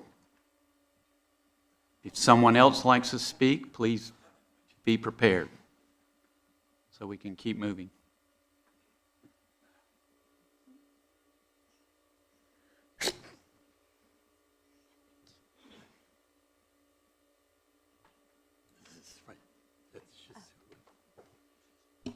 Good evening. I know it's late, but thank you for hearing me. First, I want to say to the gray hairs that I can still drive at night, so I'm good. So that's all we worry about. We're glad you're here. Could you give us your name, please? Yeah, and I just consider this is my 87th birthday. Oh, happy birthday. So, still standing. Now, so who am I and why am I butting in? I heard the word Arlington site plan. Is that correct, that this council member mentioned Arlington, Virginia? No? Okay. Where for 20 years I was arts commissioner and also published, I don't know how many years ago, the concept of site planning, so that all construction, we were based on the metro, so every metro station had their own site plan committee made up of residents, architects, business people, council people, so on.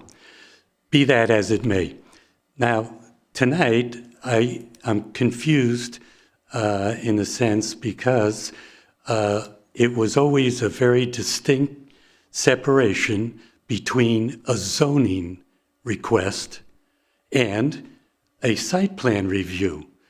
So when I came here, I'm looking, I'm architecturally bent. I don't play one on TV, but I teach them, Georgetown. Anyway, I look and I see pod 2, 4 to 7 stories. Yeah, that's nice. Like 6 7-story ones and 1 4-story. I mean, there's no way that this committee should be connected to this exact proposal. I can see you can make a recommendation,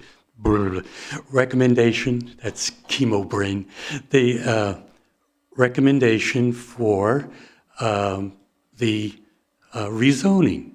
Then there may be other developers that decide they want to turn it into a public park or something else. So if it's true that this is lockstep with the zoning, that we are now responsible for this, the particular developers.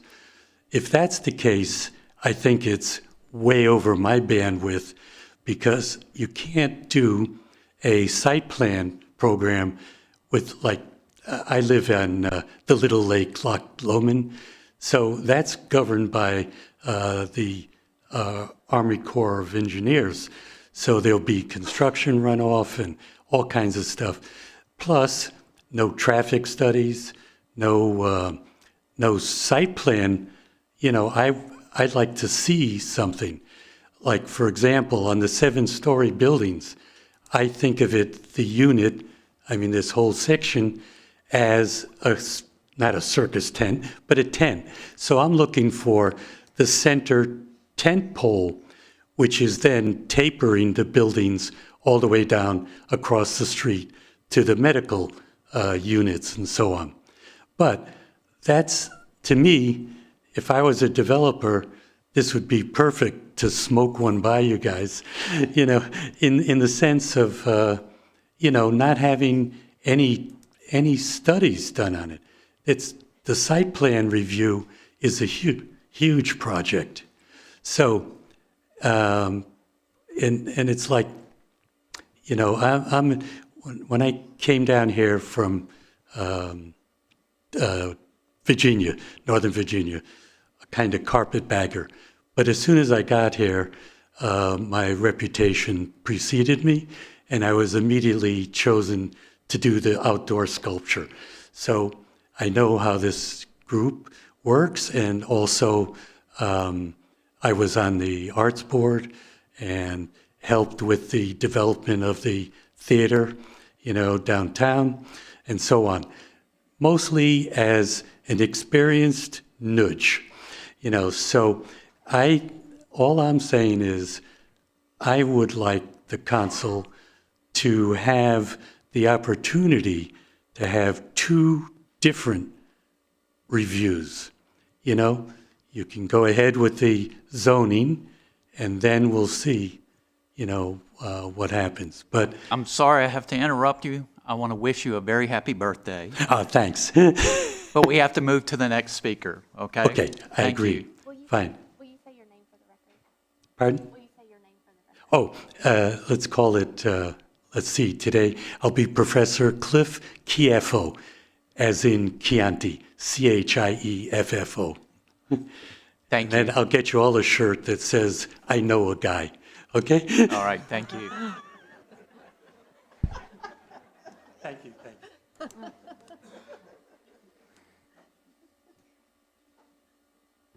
Well, this is the first time I've ever been in one of these meetings, and thankfully, my wife forwarded me the petition today.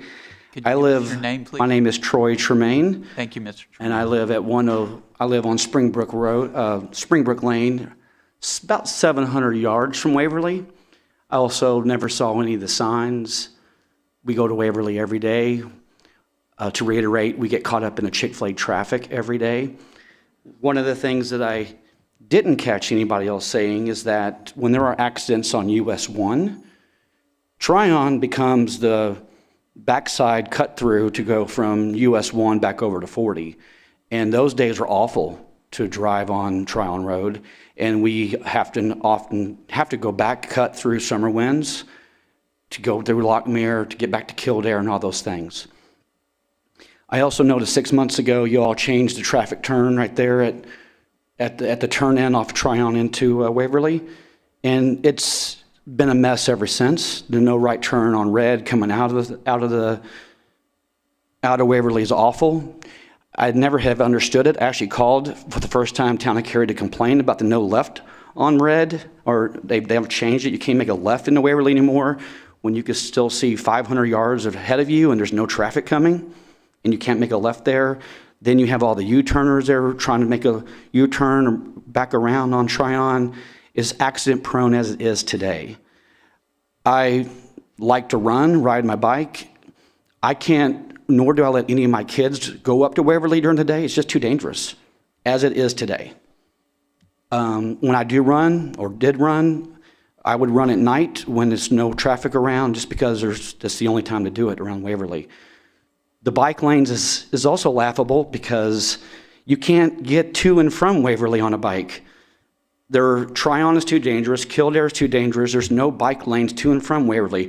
I can't imagine people riding around in a 700-foot circle on a bicycle. It just seems really odd to me. I was not planned or prepared for this because I didn't get this notification until noon, so I was making lots of notes. Summer Winds traffic has already been notified as dangerous.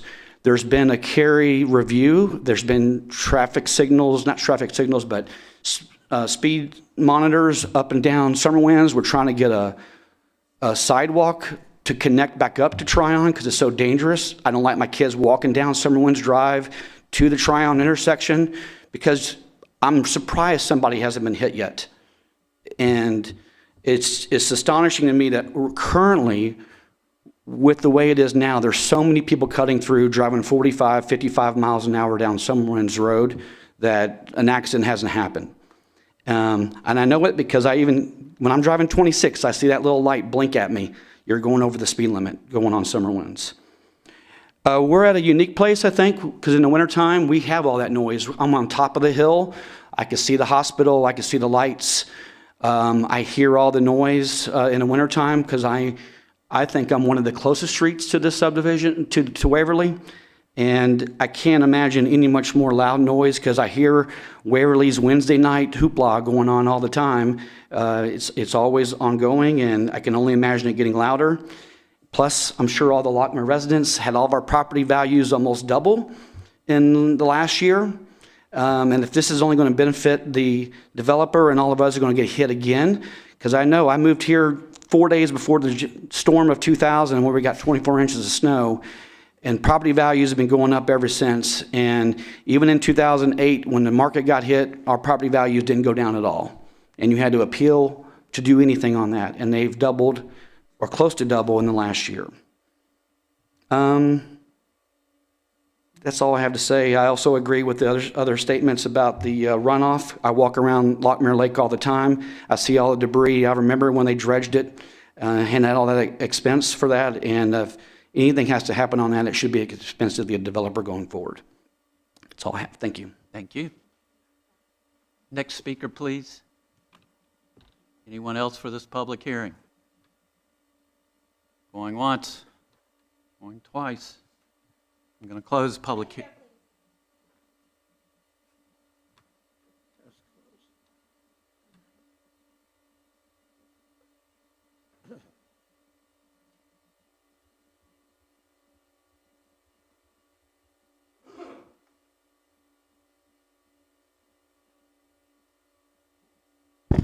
Good evening, ladies and gentlemen. My name is Siobhan Fuller. I am a renter, so I basically don't have a dog in this Could I fight. ask a favor? Please don't hold the mic. It'll help the guys upstairs.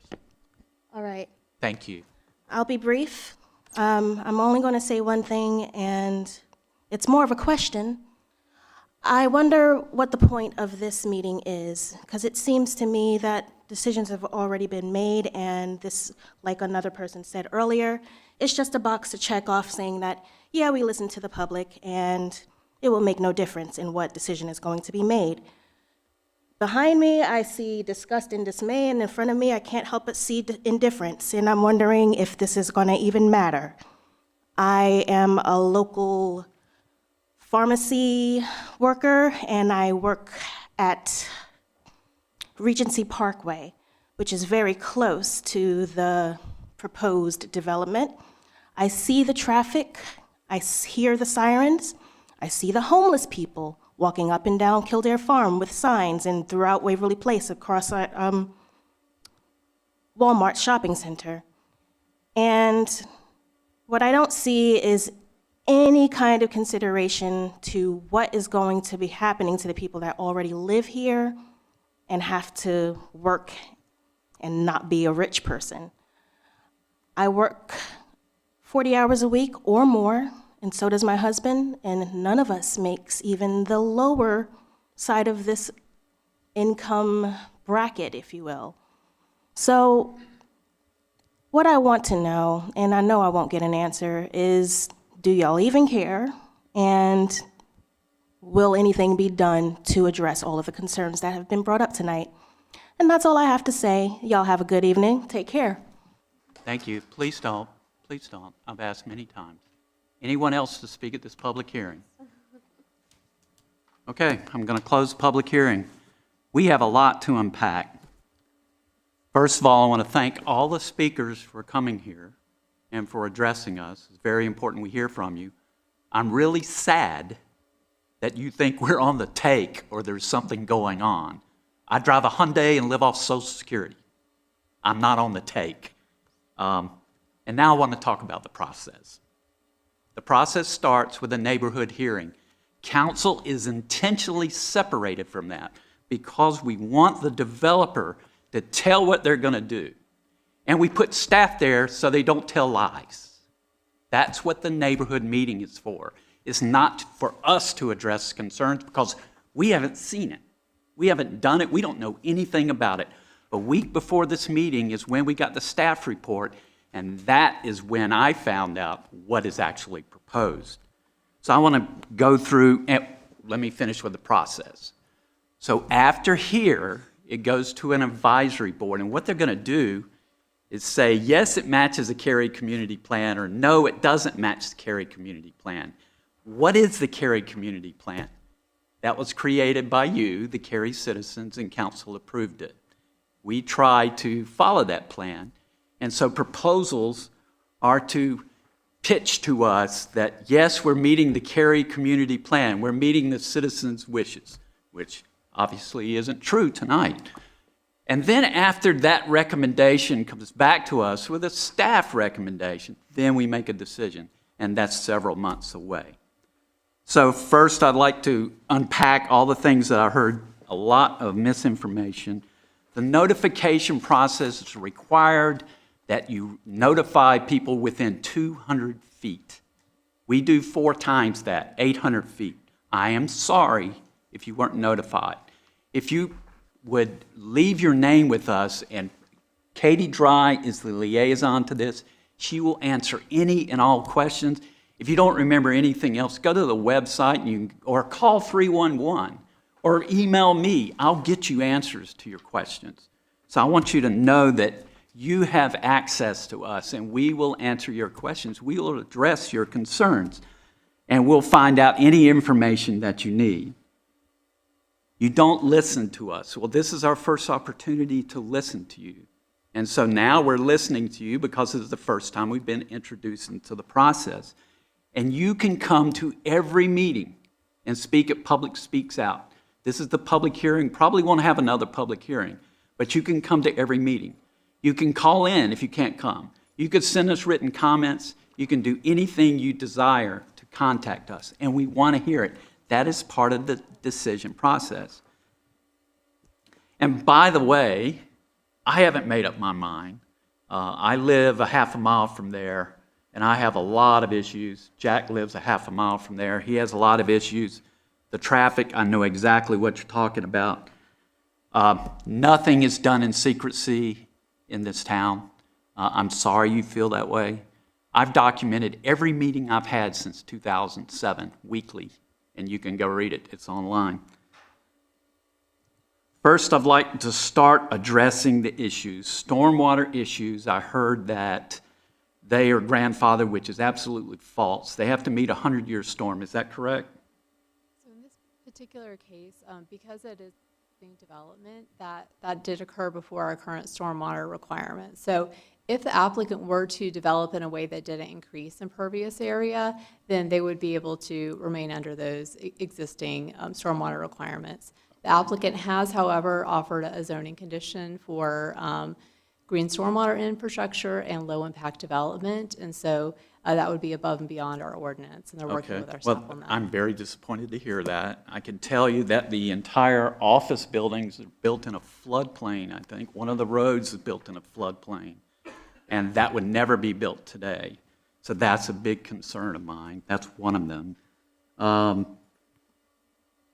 Someone said you can't stop development. What we're seeing is increase in prices and value. You've seen it in your property value. So what's proposed to council is intense development.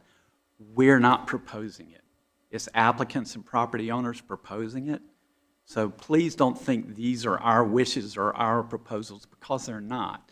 These are something that property owners propose, and we have to, because of our process, evaluate each and every one of these. I heard the professor talk about zoning and site plan, so I want to explain that. Zoning, for everybody here, is about a type of use.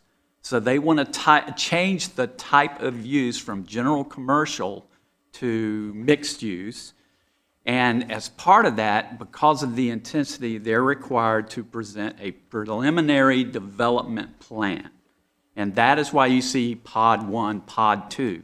They do not go into details because that is a site plan, and that is what staff reviews. And I know that's very confusing, but that's the way it works here. And that's why you see 4 to 7 stories. And speaking of 4 to 7 stories, what I would like is to float balloons on every corner of both pods, 4, 5, 6, 7, and then have pictures taken all around in the neighborhoods, the streets, the hospital, wherever, so I can see what that looks like, because I live half a mile from there, and I can't tell you what 4 stories or 7 stories will look like. So that's very important to me. Did the site plan, the fact that someone thinks that this is a done deal is by far a done deal. We have a controversial issue on our docket for this evening, and I can tell you that it's still up in the air. Nobody's going to know how that happens because we wait until all of the information has been presented and we've heard from everyone. That is how we've acted over the years. You can't blow smoke through us. We have over 80 years of experience. We kind of seen it all, done it all, and if you think you're going to blow something by us, that's not going to happen. So those are my comments, and I'm sorry if I'm emotional. I get a little emotional when my character's insulted, but that is what I know at this point, and I will be glad to share any and all information as we go through this process, and I invite all of you to stay engaged in this process. And Jack, I know you're probably emotional too about this because you live a half a mile from here as well. Yeah, I'm the guy in the fluorescent yellow shirt that walks summer winds and walks around there. So you see the yellow one, that's me. Yeah. You want me to go next? Yes, please. Well, usually I like to kind of wrap up the thoughts that I hear, but I'm not going to repeat the mayor. I've been in the UK for the last couple of weeks, and I've been out of country. So I don't answer emails in 24 hours, and I got a lot of them. I can tell you I've been on the phone for nearly 8 hours today talking to nothing but Lockmere residents. I get the gist, but the silence of not answering an email in 10 minutes, or I don't do that Facebook or Nextdoor stuff, so if you're trying to get me that way, you'll not get me. But I've heard a lot of people say how long they've lived in Lockmere. I've been there 38 years. I've been representing you for 35. And I don't think I made it 35 for just rolling over and having my vote bought. And I did read some emails today, and I'm annoyed by them, because I do get, I am old, like that professor. I'm old. I get annoyed when I hear things like, we've heard that the developer already has him in his pocket. You come see me face to face and tell me that, because I'm really ticked about those kind of things. Kept my language clean. So let's get back to the thing here. I think one of the things that we take pride in this council is the process. What you heard is about the neighborhood meeting. So I've learned a long time ago I'm not going to get involved until the public hearing. So we've listened, we're listening, we'll continue. One of the things that, excuse me, the staff is good at is talking to the development community and giving them sound advice on what they believe is represented in the community plan, which is your plan, and also the mood and the tenor of the council. We're all different. We all have different priorities. And so a lot of times what steps forward is things that kind of pass the smell test or the test of reasonableness, and we'll have a good, meaningful dialogue. But that doesn't mean a developer cannot come forward with what they see as their ideas for whatever they're trying to invest in, like Waverly. So having said that, and peeling away and reading all about it, I'm really going to distill my thoughts into just a few things. And one is, years ago when my kids were little, we were a bit strange. We had a boa constrictor as our pet. And when you try putting a bigger than normal animal into that boa constrictor, it just doesn't. With a snake, you got to get it past the jaw. You got to get it in. This thing just feels too big. And I've heard the comment over and over again tonight, quality of life. And one of the things that we try to strike a balance here is we are so popular, we're running out of land, we are getting more dense, but we always struggle, and I struggle, with trying to make sure that we never lose the balance of life. Waverly, I told you I started in '89. Waverly came in '88. Trying to think of a nice word. It was kind of the bastard child from the beginning. So it was a well thought out idea, but in practical, it was laid out really bad. So if somebody's going to come in and rezone, what I want to do is I want to be able to see what are we going to do to fix this problem that we had back in the 80s. And the things that jump out at me are the egress and ingress, the traffic getting in and out. That just jumps out. We heard it tonight, and trust me, I'm listening. I can't speak for the others. I'm sure they are also. And so that was what I was looking for in the public hearing. What are we going to do about traffic? What are we going to do about that? If you think about it, Kildare Farm and Tryon, it's kind of a convoluted X, isn't it? I mean, in the real world, wouldn't we like to have a nice 90-degree intersection where we don't have to guess when we make our left turns and right turns? So traffic was number one on my mind, and as I believe one of the citizens indicated, the traffic study was, disappointing.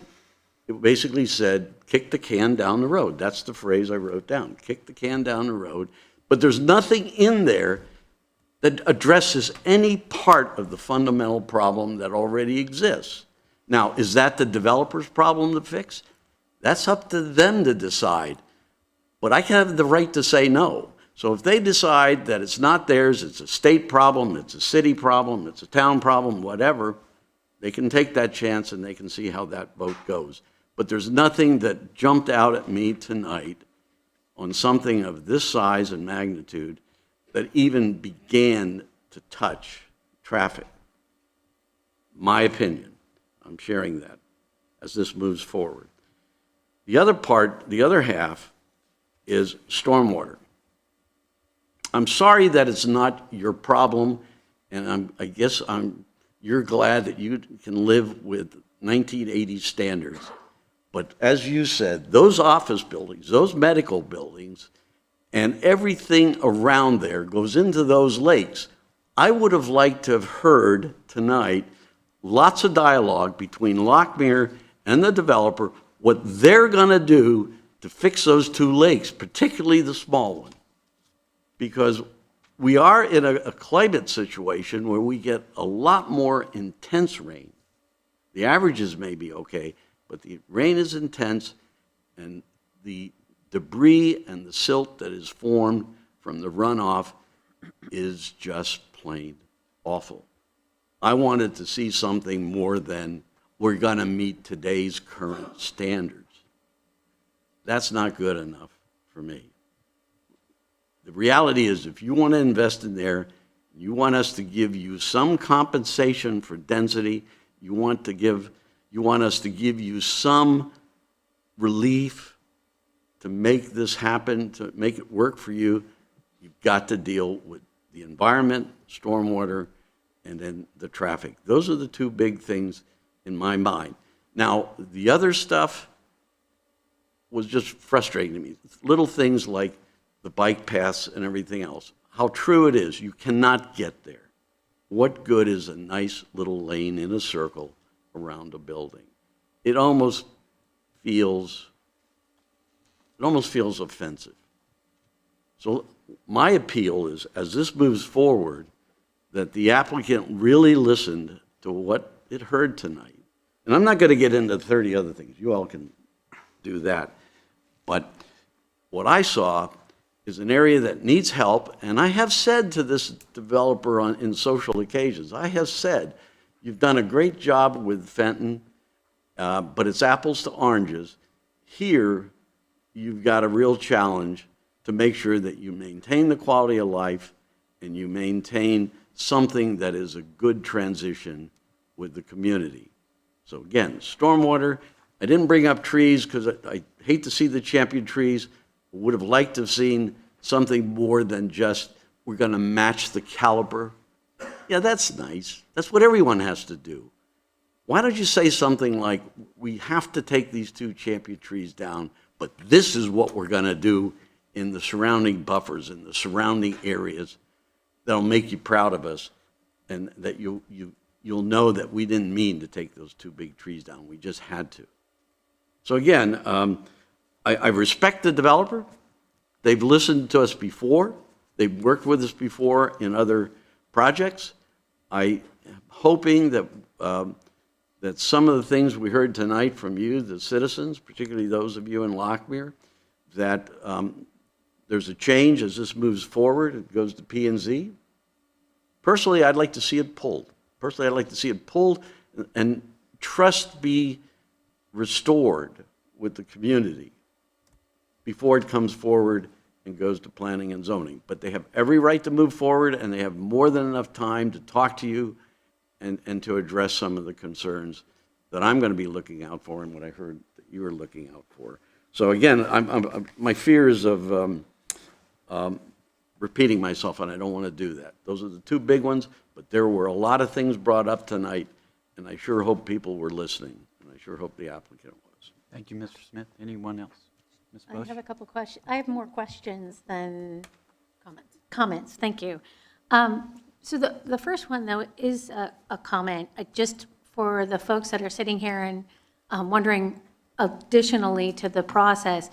Waverly has been here since 1988 in many different iterations, but the floodplain maps didn't come out until 1992. So the reason we have so much flooding and the reason why people were able to build in floodplains is because those maps didn't exist for this area of Cary. So that doesn't mean that this is right. It's just that's the way things are. Having said that, I think it is a public-private partnership to work with a developer to improve what was already there. So I agree with the mayor and with Jack that I'd like to see some additional effort and conditions associated with stormwater development, because I think what we'll see, and in my 12 years here, we never see a development get worse through the process, right? We see it either get better or get denied. It's never this. I've never seen one that is exactly the same at the public hearing as it is when it comes back to us. Now, it might not be as good as we want it to be, but it's always better than it was. And so this process and your engagement makes these better. And hopefully it gets better all the way. Is it going to cross the finish line? I don't know. But obviously, from where we are right now and based on the feedback that you've already heard, it still has a lot of ways to go for people to feel comfortable about it. So I have a couple of questions. One is with respect to the traffic study. There were 4 study intersections. Is it true that only one of those were addressed, one of the recommendations from staff? Yes, that's correct. The site entrance at New Waverly Place and one of their site access points. Okay. I would really like to see not just all of them addressed, but some additional partnership opportunities maybe between the town and the applicant to see what we can do to improve that intersection. There's got to be something that we can do. My other question is, I'm not quite sure if I read this right, but it looks like there's 10 EV charging stations. Does that mean there's actually 20 spots? Because sometimes stations serve 2 spaces? Yes, they did commit to 2 ports per station, so it would serve a total of 20 cars. And then they also committed to 10% of the spaces being EV ready, so running conduit for future stations as well. 10% of the spaces or 10% of the spaces? Because we're talking apples to oranges here. Yeah, so they're making EV ready 10% of the parking spaces. Okay. So in case they want to add in future charging stations. Great. And then I have just a couple of questions or comments.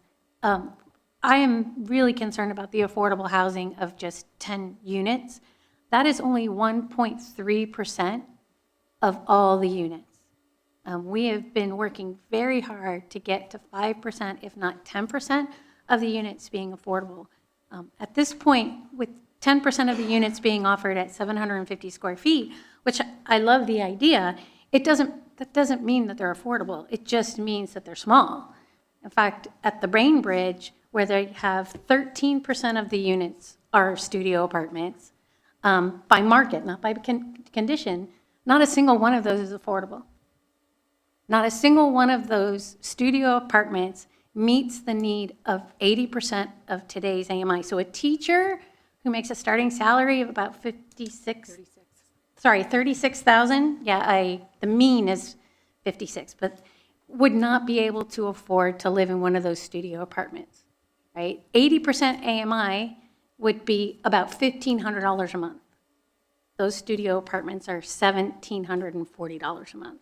So although I think the market is pushing many developers to add more studio apartments, that doesn't address all of our essential workers, our teachers, our firefighters, police, right? All of the service workers who kept us safe. I also think that it shouldn't be 20 years. Most of the affordable housing conditions that we've seen are for 30 years. Another change I'd like to see. I'd also like to see some additional work on this bike and pedestrian. I think one of the folks who mentioned, it's just a circle to nowhere, I think was the comment. That unless we find a way to get folks from Waverly, should this come about, to be able to work across the street at one of the largest employment centers, which is the hospital, without having to get in their car, safely be able to cross the street, you just can't do it. So we need to find a way to get folks who are likely, by the way, needing affordable housing, because they make some of the lowest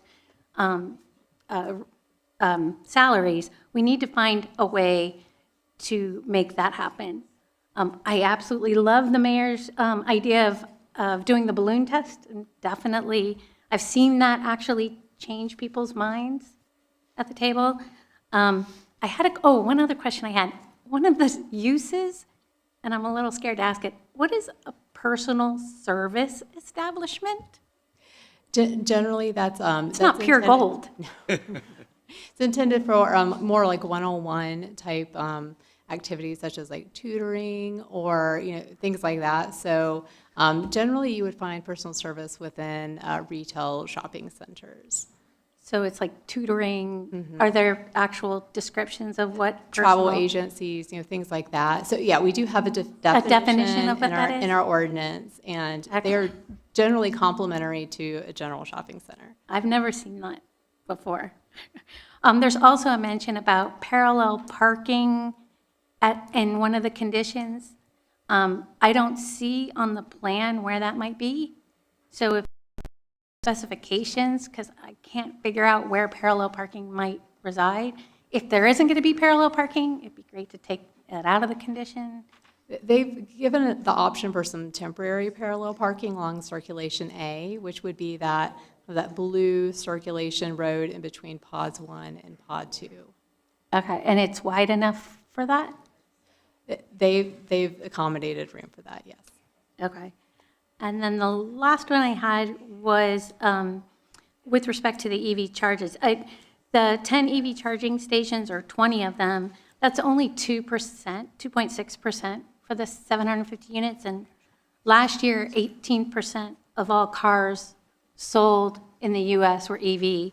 And so far this year, it's past 20%. I just don't think that's enough.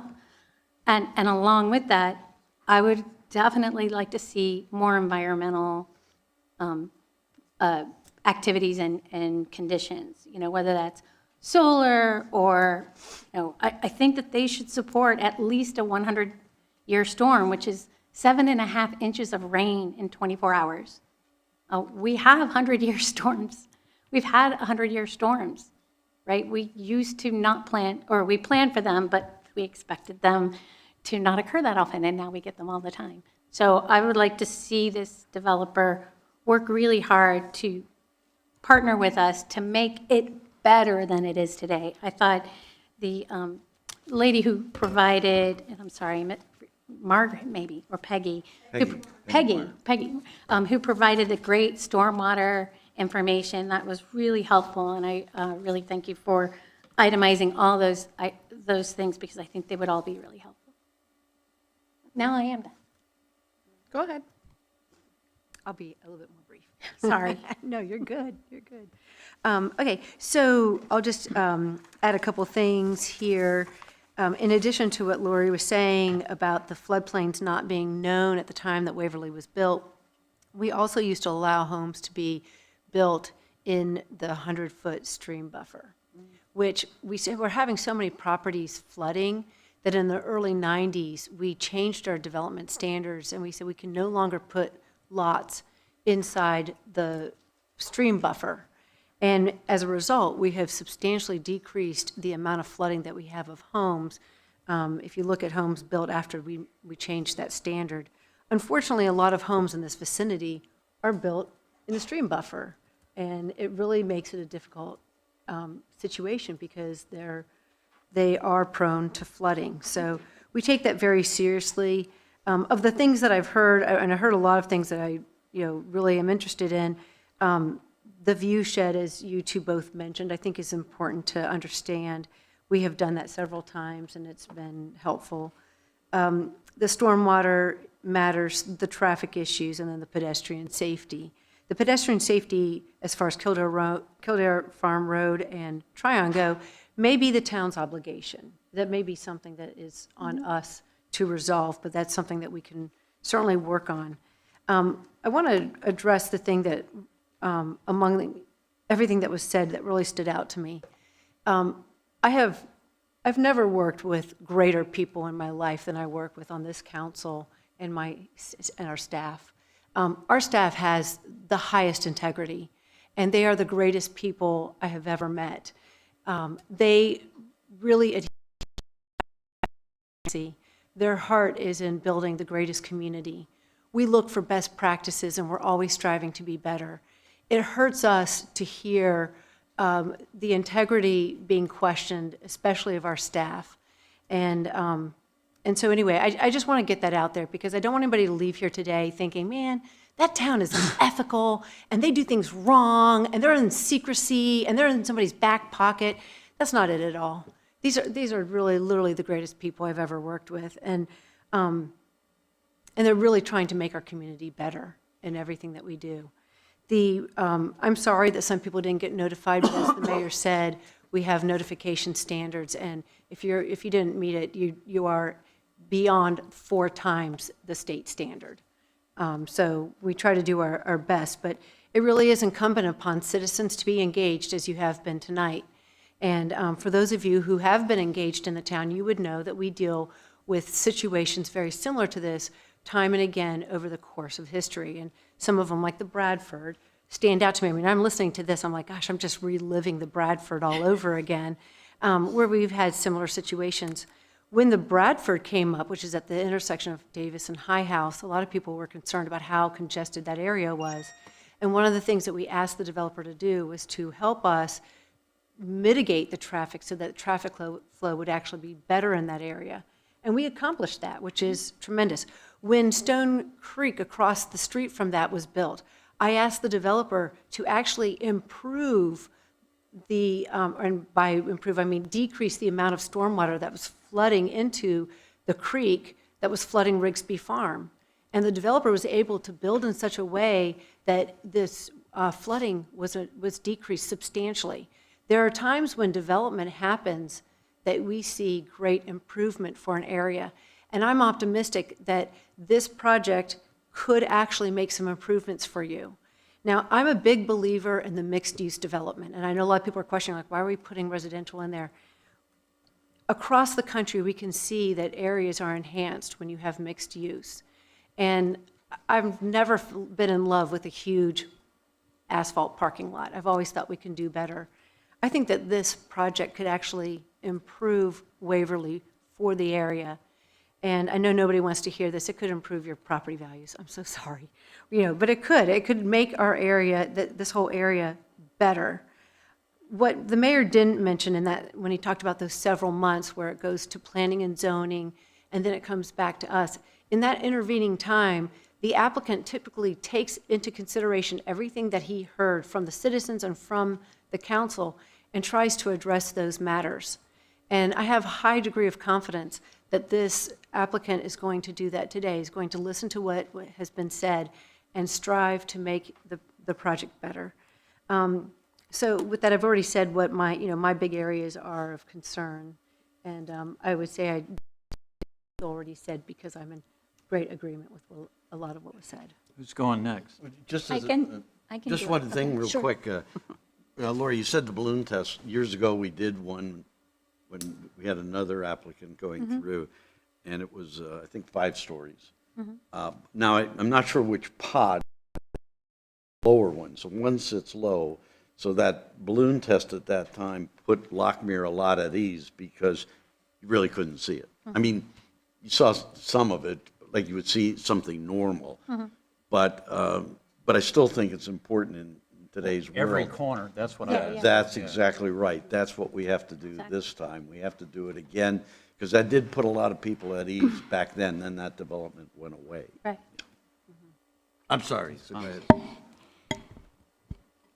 So first of all, I want to thank all of you for coming here and spending your Thursday evening with us and sharing your feedback, because that's the most important thing for council members, and I'm going to speak on behalf of everyone here right now, that it is very important to know how you feel about a certain project and what is your view and what are the things that you would like to see in a project. I will tell you one thing. First of all, I agree with everything that my peers have asked for in terms of safety, transportation, balloon test, affordable housing, all those components. I 100% agree. So I'm not going to repeat what they have said already. I'll just share something, a brief conversation with Councilman Smith before coming to the chambers today. He was out for vacation, so I saw him for the first time after a couple of weeks, and I stopped by just to kind of have a friendly conversation and asked, how was your vacation?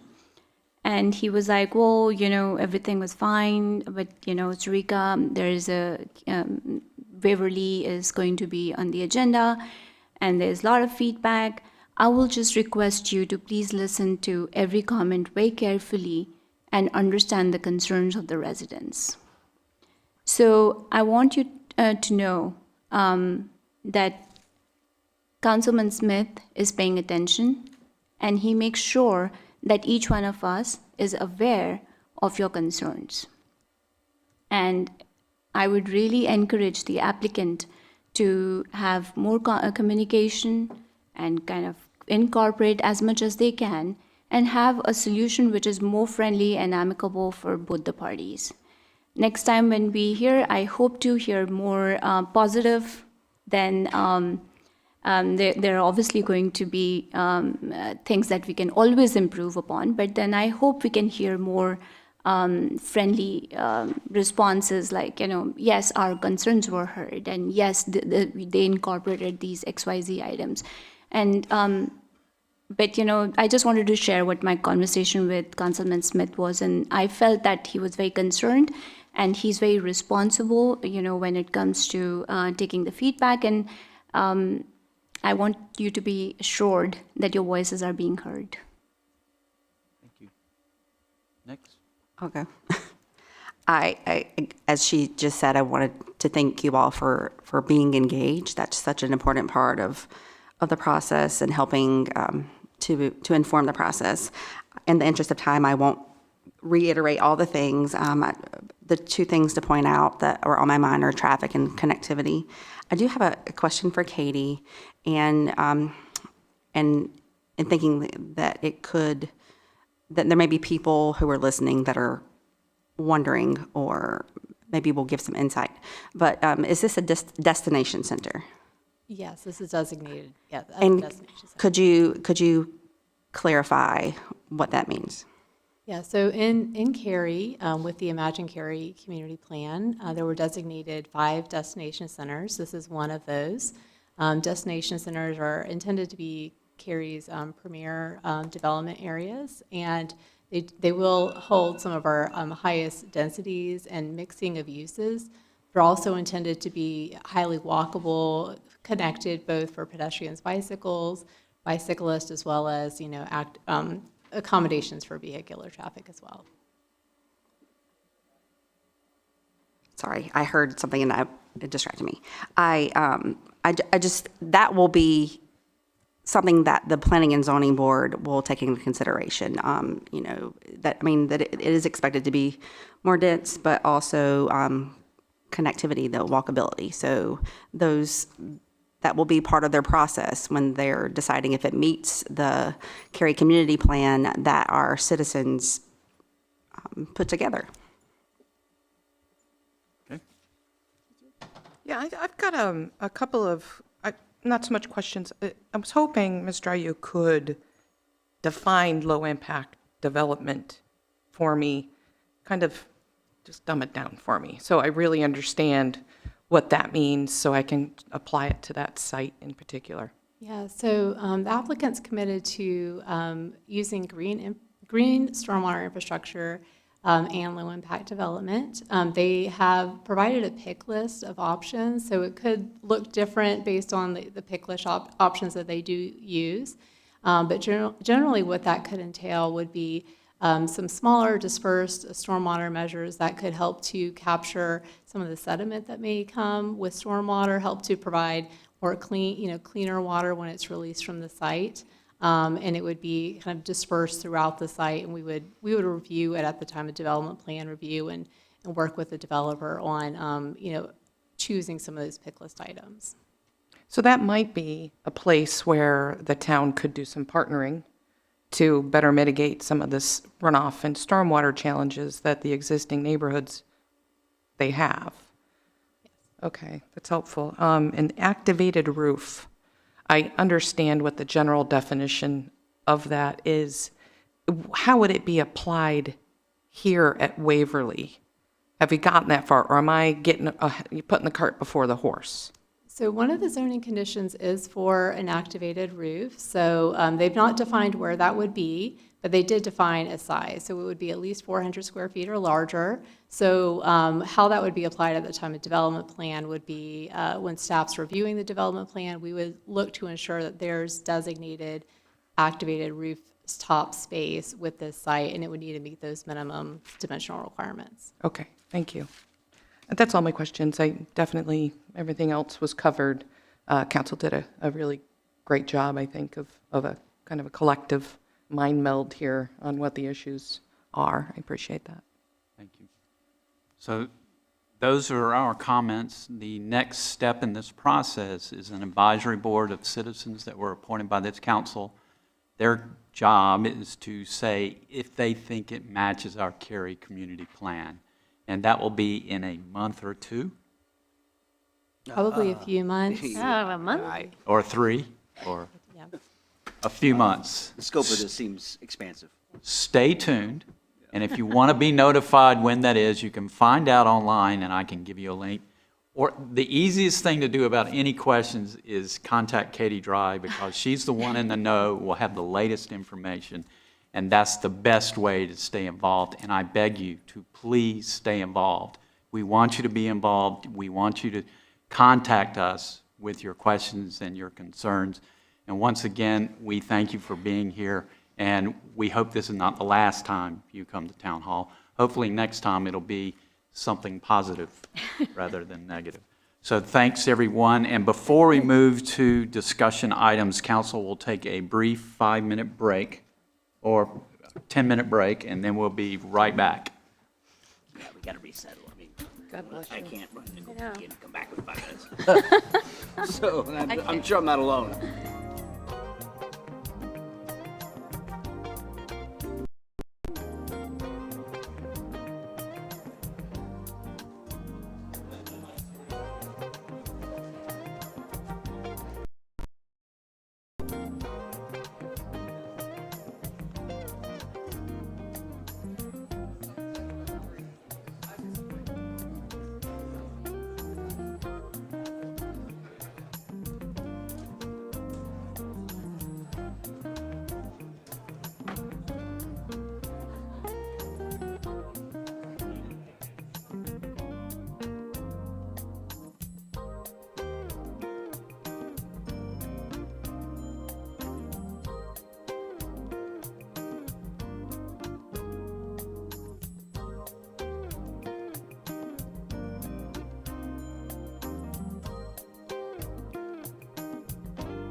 5 seconds. We'll reconvene our council meeting at this time. Our first discussion item is 22 REZ 14 Carpenter Fire Station at Highcroft PDD. Principal Planner Aaron Puckett will present the staff's report, including the recommendation from the Planning and Zoning Board, and council may take action. Ms. Puckett. Thank you, and good evening, council. This is a request to rezone 5 properties totaling approximately 19.5 acres on Carpenter Fire Station Road between NC 540 and NC 55. As a reminder, you held a public hearing for this rezoning at your March 2023 meeting, and in April of this year, this item was initially scheduled for final decision, but was removed from the agenda at the request of the applicant. And tonight, you may make a decision on the request. The assemblage is outside of Cary's corporate limits, but is within the extraterritorial jurisdiction. Annexation would be required prior to development plan approval. The site is adjacent to the Cameron Pond subdivision to the west and across the street from the Carpenter Fire Station Neighborhood Park. Other developments in the area include Carpenter's Point, Carpenter Fire Station PDD, Apollo 55, and Channing Park, as you can see here. The assemblage is currently occupied by detached dwellings, manufactured homes, and an automobile sales and service business. Carpenter Fire Station Road is currently a 2-lane road with varying right-of-way along the frontage, with sidewalks on the south side and no bicycle facilities. The Carpenter Fire Station Road Capital Project will widen the road to a 4-lane median divided thoroughfare with curb and gutter, enhanced medians, and street lighting. Plans include a 10-foot street side trail on the south, a 5-foot sidewalk on the north, and 14-foot wide outside lanes in both directions to accommodate bicycles. Signals are planned at both the Cameron Pond Drive and Highcroft Drive intersections, which are circled here. Right-of-way acquisition is in process, with widening anticipated to begin in 2025. A segment of the future Highcroft Drive runs along the eastern side of the rezoning assemblage.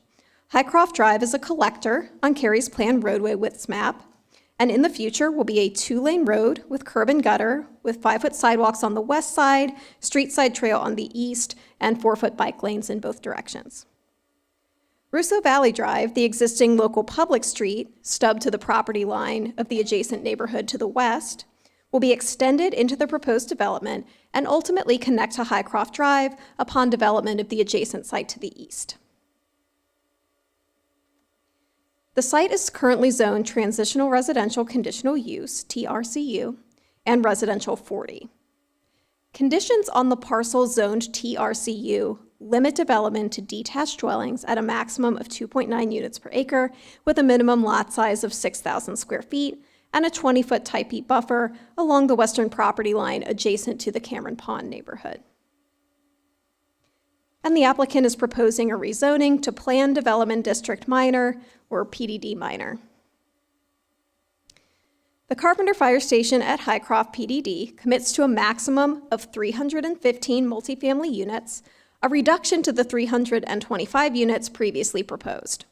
Buildings in the westernmost multifamily pod, MF3, shall be a maximum height of 56 feet, with MF1 and 2 permitted up to 60 feet. The PDD also proposes 25 townhouses with a maximum height of 35 feet. That's the LDO default.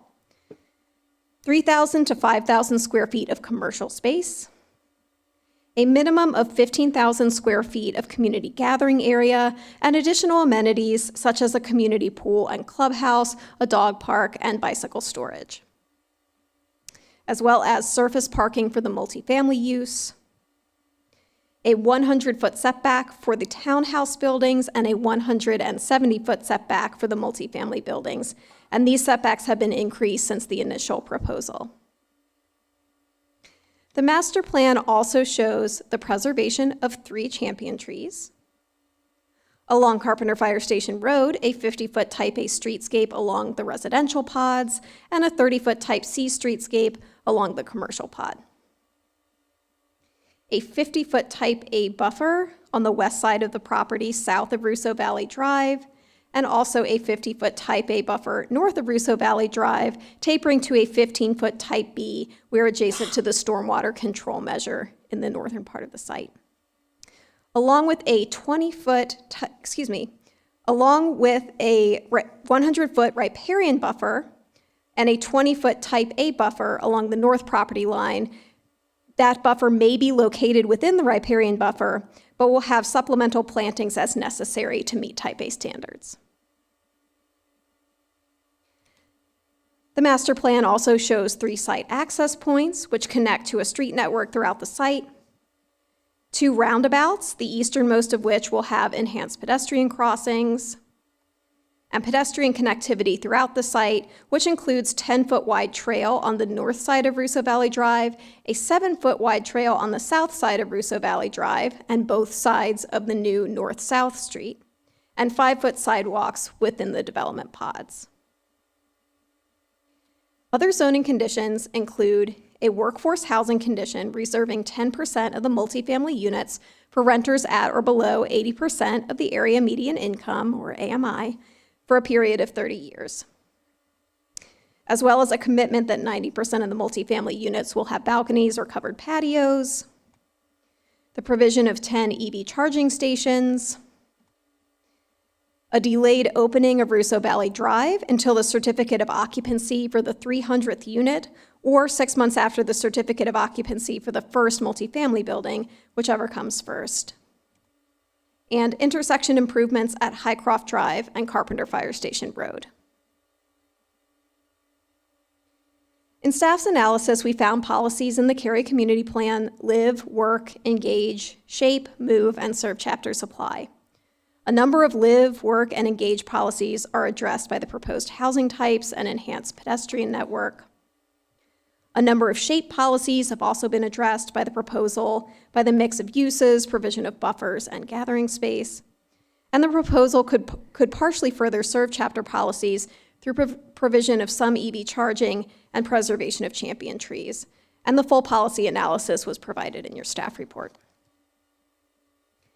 The Planning and Zoning Board evaluated this request at their January meeting and found the case consistent with the Imagine Cary Community Plan by a vote of 5 to 4. The chairman provided a summary of board feedback, which I will read now. This case was approved by the Planning and Zoning Board with a 5-4 vote. Those in support of the rezoning felt that the project would be a good fit for this location. The extension of Russo Road was viewed as necessary and required. The buffers offered by the applicant would provide privacy for the existing neighborhood. Also, future road improvements would accommodate the increased usage. Lastly, that the townhomes would help with a good transition from the multifamily to the existing single-family neighborhood. Those opposed to this rezoning were mainly concerned that this was too intensive of a development for this area in Western Cary. The development is primarily multifamily with some townhomes. The building heights did not fit in this area. Having 4 to 5 story buildings next to single family did not offer a fair transition to the traditional neighborhood. Having high multifamily buildings backing up to established single family homes does not follow the community plan guidelines to protect existing neighborhoods. Those opposed did agree that Russo Road would have to be as proposed. And this concludes the chairman's comments. After the Planning and Zoning Board meeting, the applicant made several changes to the proposed rezoning, including committing to the improvements recommended by the traffic study at the intersection of Carpenter Fire Station Road and Highcroft Drive to include the new northern leg of the intersection and associated traffic signal upgrades. Clarifying the commitment to workforce housing will apply to at least 10% of multifamily units rather than the flat commitment to at least 33 units, which was proposed after the public hearing. This change could result in slightly fewer workforce housing units if the maximum site yield is not achieved.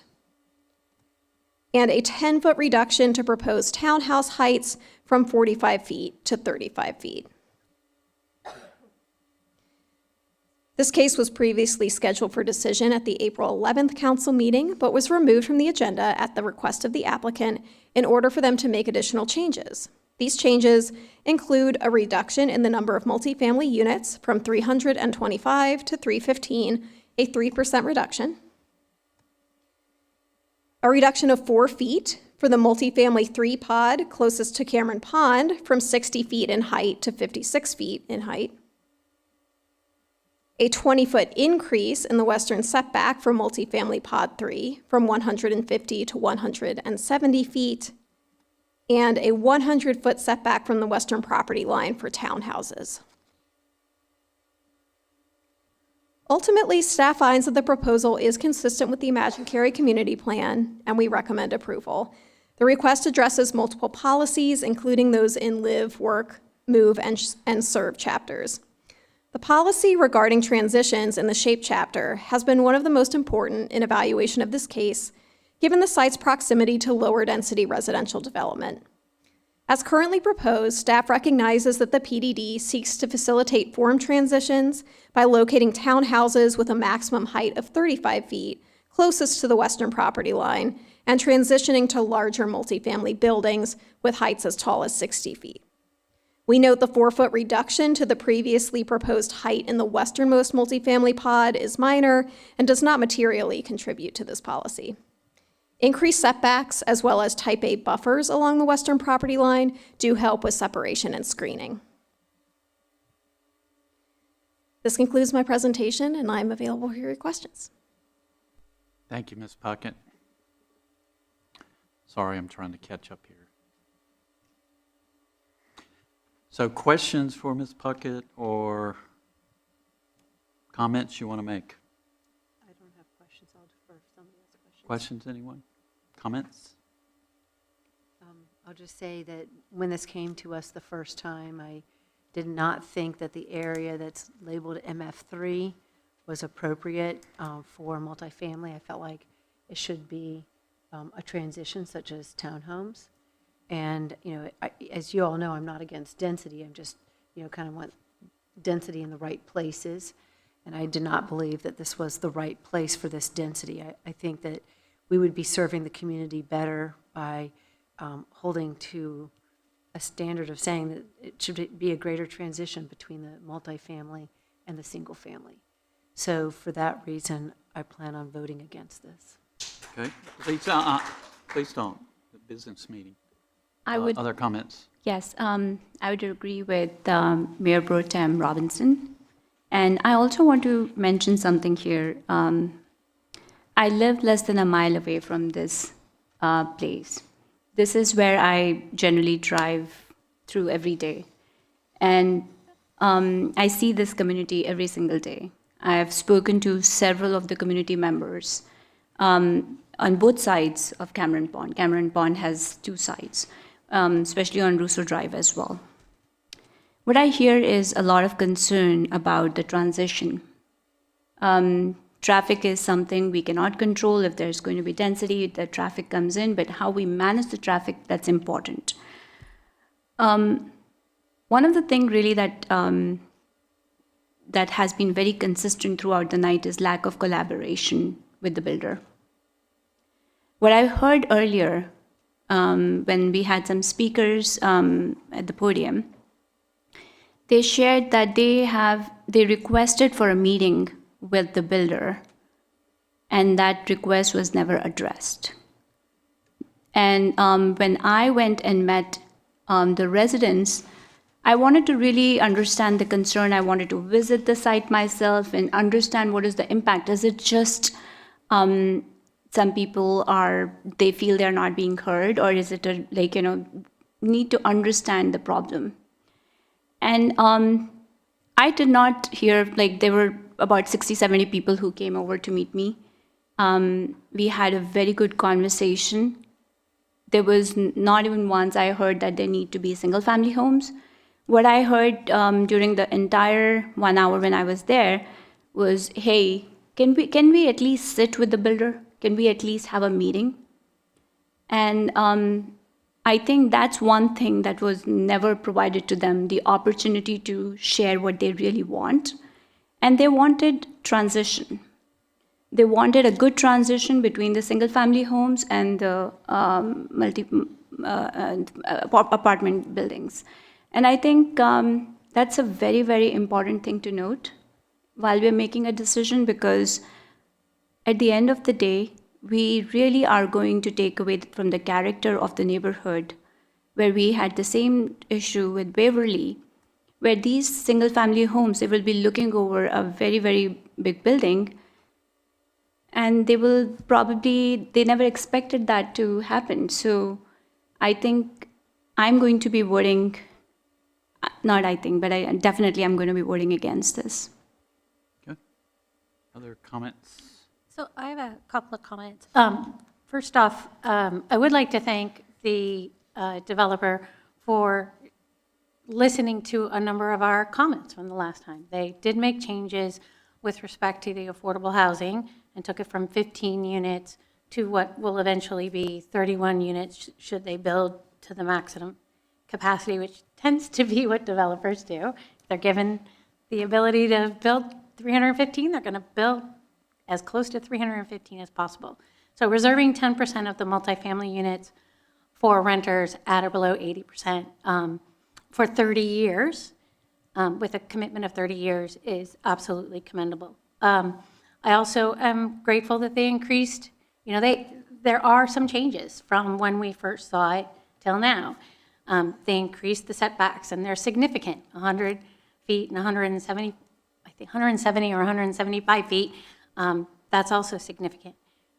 I do appreciate that the expectation of the folks that live on Cameron Pond expected TRCU. So they always knew, well, hopefully, that townhomes would be next to them, right? And I appreciate that the developer has put those townhomes as a transition from the single-family houses over to the higher density. This property abuts a destination center. We just heard, as Councilmember Craig asked, what a destination center is, and this property abuts that. So I believe that higher density is actually an appropriate use. And they're never perfect, right? Would I have liked to see more townhomes and more of them abut the single family? Absolutely. But there are neighborhoods, one of the speakers said, there are no neighborhoods that we have that have apartments right next to single family houses. And there are. Carpenter Village is a perfect example where you have large single family houses that not just have right next to them townhouses, but they also have apartments that just, if you go down Morrisville, Carpenter, you see those apartments. Those single-family houses are right next to them. We also have them in several other locations. The Bradford is a perfect location where you have very expensive Muir Woods homes that abut, not even separated by a collector. They don't even have the value or the extra width of a road. They just have the separation of the 50 feet. They don't have the wide collector separating them, where you have the Bradford right next to townhomes, and even on one side, you have the Muir Woods that see actually four or five stories, not the 3 or 4 stories of the apartments. And then we also have Northwoods. So we have many places in Cary, and I think if you do go to them, you can see that they do all fit. And I know this as I lean into a yes vote. I just wanted to explain why I am supportive of this. Is it perfect? No. But is it pretty good? And does it have a lot to offer? And is it better than maybe the junkyard that's currently there? I think so, and I'll be supporting this development. Other comments? I've got a couple of just quick points of clarification. I want to make sure I understand the road improvements. I always want more information. The road improvements, what does that look like? As far as the intersection improvements go, so they have committed to where Highcroft Drive abuts the eastern side of their site, they would essentially be constructing that northern leg. So they'll be constructing the segment of Highcroft Drive that extends along their frontage. They will not be extending it further to the north. They'll It'll just actually be along. building the street. They'll be building the street just for their section of the frontage, yes. The curb, the gutter, the whole enchilada? Yes, except for, I believe, the street side trail that's on the opposite side. That piece would be the responsibility of the developer of that eastern site, should it develop in the future. Okay, thank you. I appreciate that. I agree with most of what Councilwoman Bush just said. What I wanted, this is difficult because I don't think I could say anything to this microphone right now that's going to satisfy anyone who feels strongly that this shouldn't be built. That being said, I do want to share that I do agree that this project, while it's not perfect, I haven't seen a perfect project yet. I will say that I've not seen this amount of adjustments come back to us. You know, I've only been here for 3 years, and I paid a really good amount of attention in the 2 years I was running before I joined the council. I've not seen 170-foot buffers at all.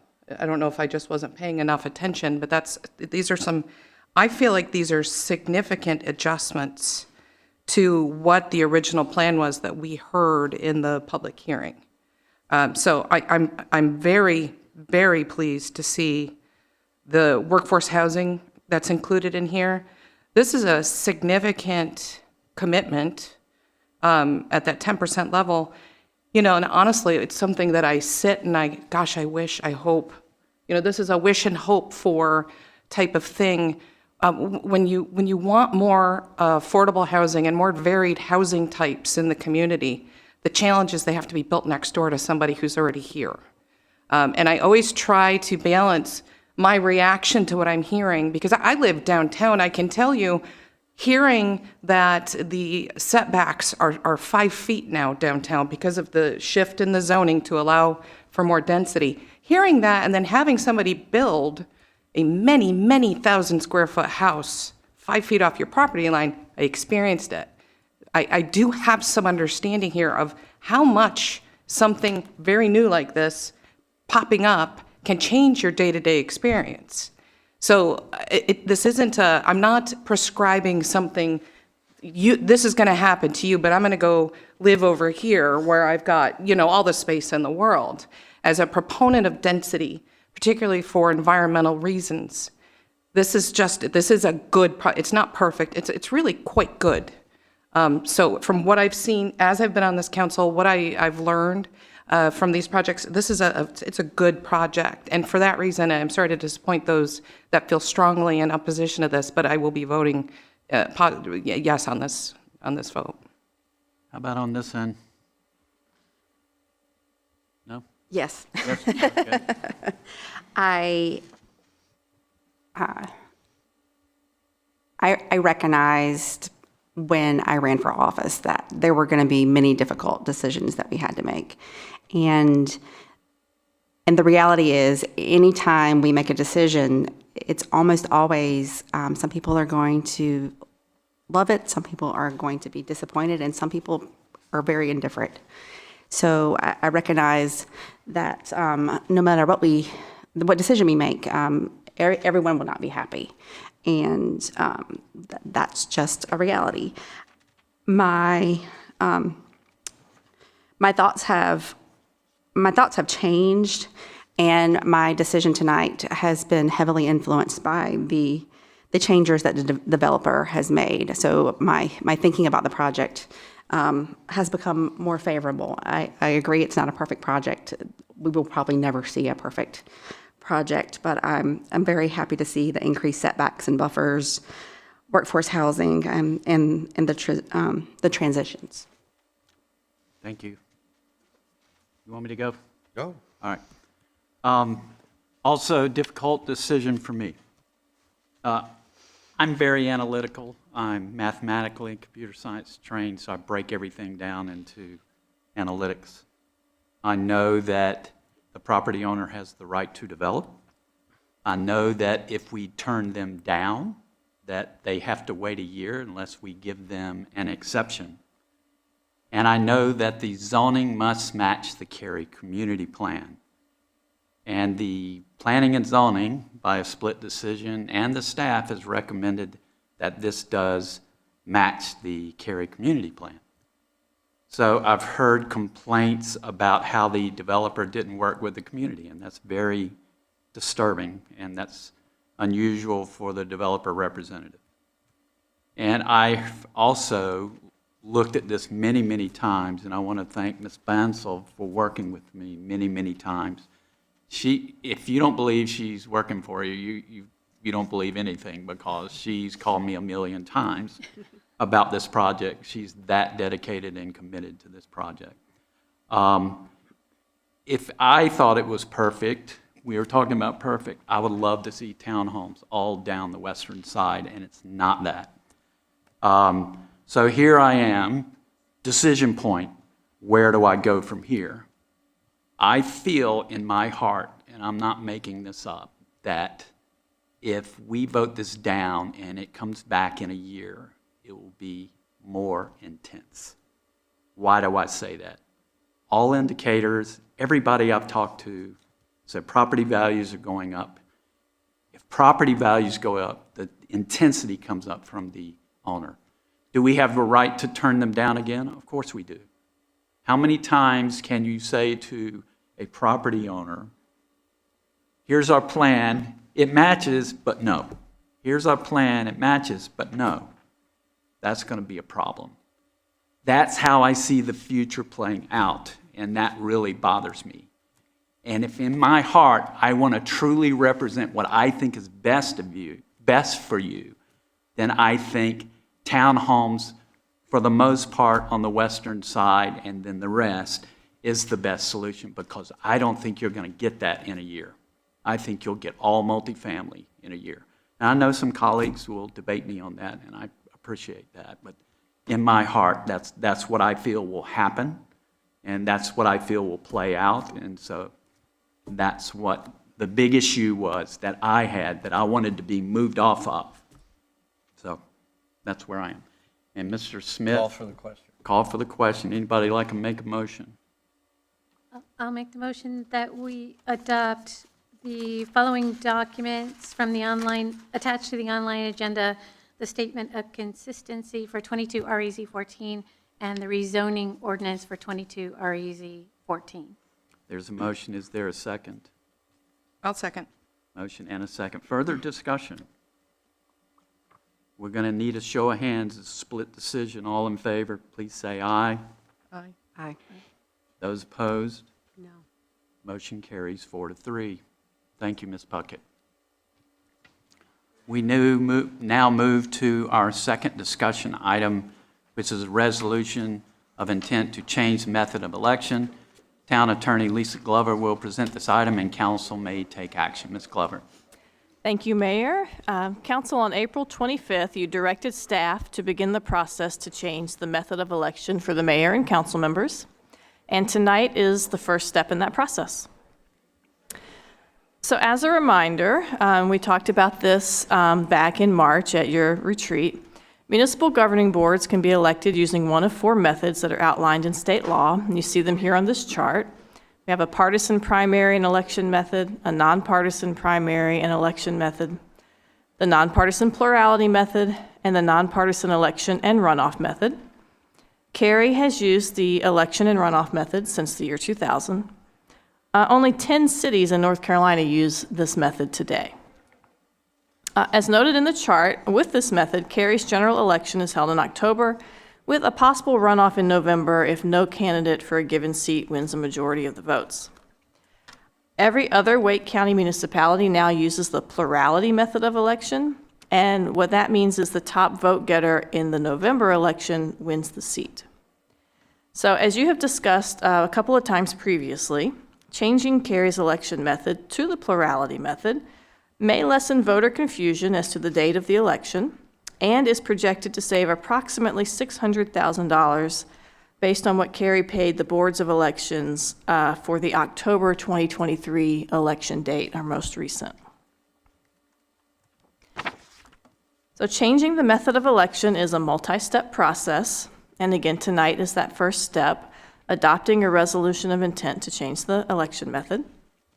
If you adopt that resolution, staff would then advertise a public hearing to be held on July 25th. Council would then decide whether to make the change at its August 22nd meeting, and that would happen by adopting an ordinance.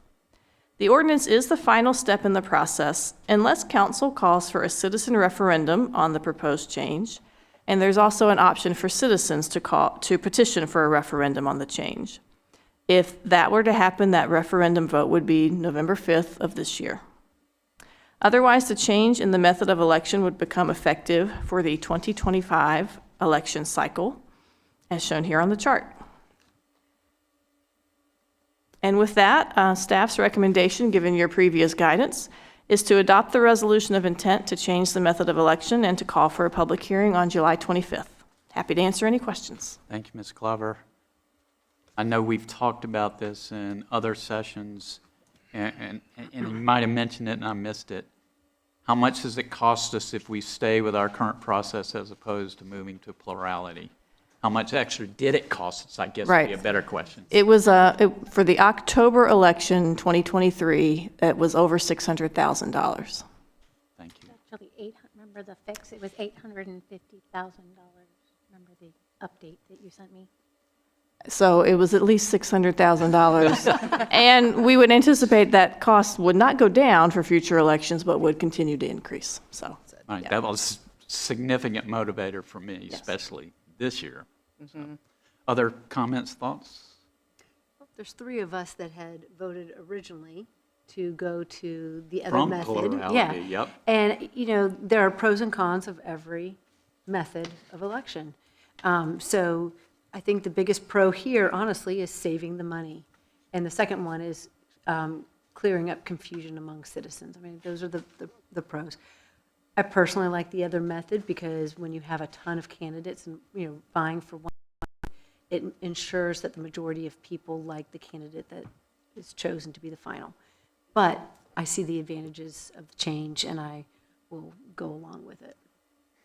Other thoughts, comments, motion? More of the same thing. I mean, it's just the cost becomes prohibitive. We lived in a time back then, there's a lot of, I think, a breakdown in trust too. Things weren't as open. So I think over the years, as the town has improved with transparency and how we've communicated things, I think that has helped. It makes me more at ease to go forward now.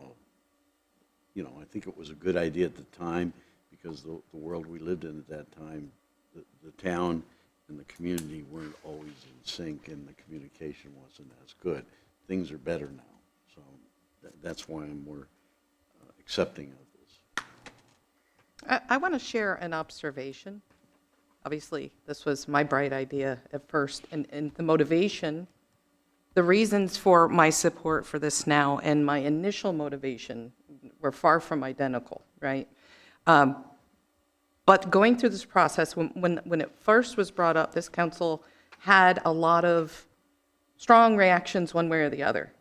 And I wish folks could have watched this entire discussion, this process over, it's been about, a year? And what a remarkable job everybody did. Having a civil discourse and, disagreeing on some things and discussing it and really working together on this.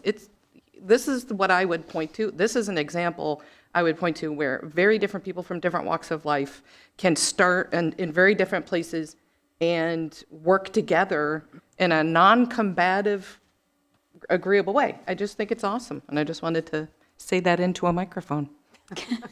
Well said. Thank you. Anyone else? Are we ready for a motion? I can put the motion. Okay. I move to adopt the resolution of intent to change the method of election and call for public hearing on July 25th, 2024. Second. There's a motion and a second. Further discussion? All in favor, please say aye. Aye. Any opposed? Motion's unanimous. Thank you, Ms. Clover. We now move to our third discussion item, introduction of bond orders and call for public hearing. Debt and Investment Manager Marcelo Olarte. Oh, yes. Will present the item and council may take action. I can't believe we don't have a gallery full of people on this one. Yeah, it's like people have something else to do at 9:45 at night. Mayor and Council, I'm very happy to be back here before you this evening and looking forward to presenting these slides. Tonight's action by Council for the proposed 2024 bond referendum will be the next step as we implement the Imagine Cary Community Plan. This exciting step continues the comprehensive plan for Cary, which sets out the long-term vision, policies, and strategic actions for the next 15 to 20 years. Last month, on May 2nd, Council voted unanimously to proceed with the proposed bond referendum for $590 million of capital projects. And earlier this month, Council took the first legal step by adopting the preliminary findings resolution. Staff also submitted the bond application to the Local Government Commission on Monday of this week, and Cary received their official letter of acknowledgement confirming the application was submitted. And tonight, we are taking the next steps as we proceed towards the proposed bond referendum on November 5th of this year. Many have already seen this table before, and we have included it here so that those who may not have seen this before can see how the total bond funding is broken down by ballot measures and projects. Now, there is something new in this process that we do want to bring your attention to. There's been a change to the ballot language here in North Carolina. At the end of last year, the North Carolina General Assembly altered the form of ballot question local governments must use to secure voter approval of general obligation bonds. These revisions impose new obligations on local governments that plan to seek voter approval of general obligation bonds in 2024 and beyond.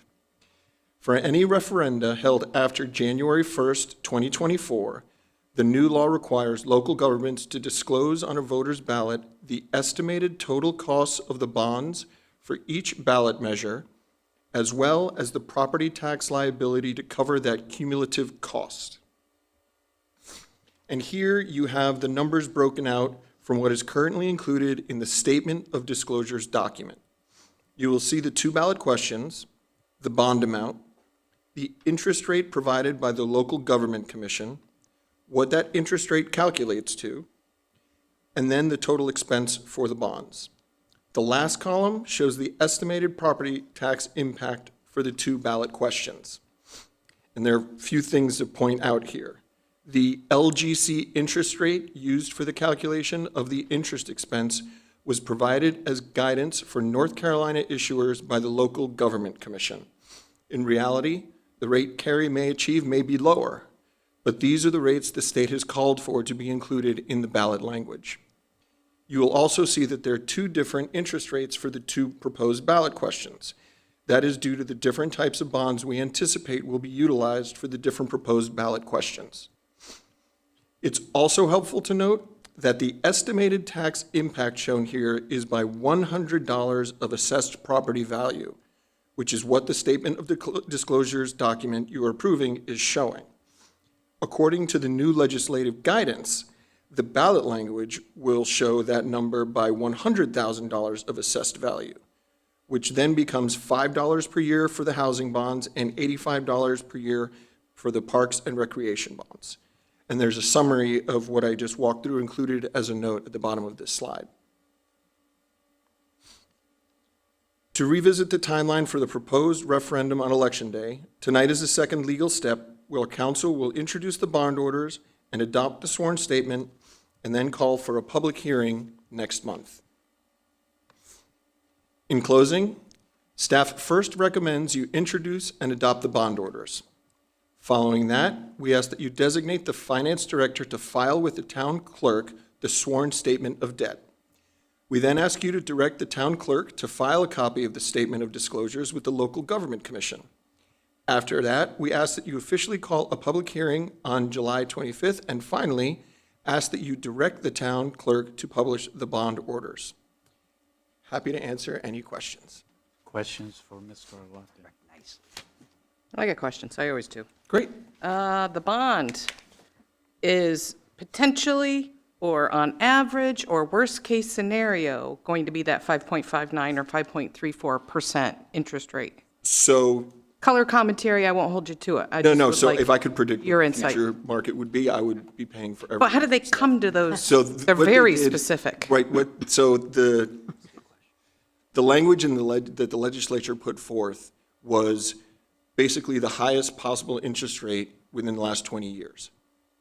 So that could ebb and flow based on market conditions. And so the Local Government Commission came out with these recommended rates to use so that there would be some in my opinion, some uniformity, because it's very difficult for one issuer to go back in time and determine what would be the appropriate rate. So the local government commission guidance is quite helpful, because everyone who will be hopefully, applying to the LGC will be using these rates. Did you say the highest rates from the last 20 years? Did I get that right? So it's a worst-case scenario it's a historically, but who conservative. the heck knows in the future? Correct. You should have seen my first mortgage rate. Whew. Okay, and my second question is that the way that the estimated tax impact is listed on there, that percentage, is that how we have to list it? Yes. Okay, because that confuses the snot out of people. Whether or not, is that a nickel? Oh, just a nickel? Okay, no problem. Is that per thousand, per million, per cajillion? I don't think a lot of people understand when we present it as that. And I think they think we're being subversive. Like we're, I just wish that could be a, X cents per $100 value of your home or something like that, so it could be. Can it be? No. We're not allowed, okay. No, the new ballot language, so we can, as we're educating folks, We can present it that way as Yes. we're educating, but it can't be like this on the ballot. Right, so, and I think at your next meeting, you'll see the exact ballot language. But it will be expressed, as he has in the note, about the $85 and the $5, like those are the numbers that will be on the ballot question. Okay.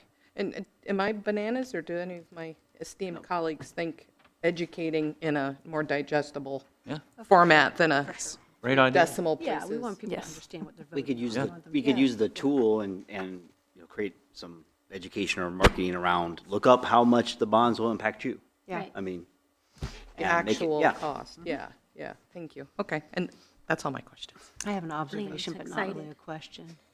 He's very excited. I think on the heels of the increased taxes, I think there's going to be a lot of sensitivity about increasing taxes further.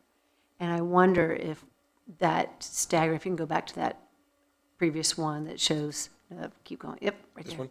Yeah, they're looking at the 560 million and the 314 million of interest for a total of 874, and 8.5 cents per 100. I think it's going to be hard for a lot of people to get over, and they're going to feel very conflicted because maybe they would like to see some park projects, but not the whole thing. And I almost wonder if we'd be helping our citizens and helping ourselves by dividing the parks, maybe dividing out the big sports center. So if everybody's like, I really want the sports center, but all this other stuff can go, or vice versa. I want these other things, but not the sports center. People can vote on the two separately. And if they want both, they can say yes to both. Yeah, we, a topic that's been heavily discussed and heavily debated, and it's been an interesting debate because nobody can claim to have any factual evidence to support. we don't it's know. feeling-based, right? And what really led us, and I'd invite Susan Moran to join in if she's would like to, was our conversations with a lot of board and commissioners, where several of them, and I remember one meeting in particular with the seniors, Chrissy, you were there, where several of them said, if you separate them, then I get to pick the one I want, and we'll vote against the others. But if you combine them, you're forcing me to think of the whole community. Several people said that. We're very candid and was very appreciated on, don't give me that choice. Don't give me that choice. And, if the bonds, it's so important to understand that if the bonds pass, what that means in that moment is they've passed. Are we in a recession at that point? If we're in a recession at that point, we're going to take that into consideration. If we're economically healthy, we're going to take that into consideration. If it passes by a vote, we're going to have to take a look at that. If it passes overwhelmingly, there's so much understanding that has to be done, but none of that can happen until the vote actually happens. And so I just think it's really, really important that people understand how many more steps there are even after this before you'd arrive at the determination. Because let's say the bonds end up passing 70%. But in our financial models, we're becoming increasingly concerned that they're not going to be able to truly afford the thing they said they wanted. then we're going to have to talk about that. But if it turns out they don't want them, we'll find that out now. Mm-hmm. Yeah. And so to sum up, Councilmember, that separate them is as good a suggestion as combining them. There's just really no way to know. My other concern associated with that is that if we do separate them, we play one part of Cary off to another part of Cary, right?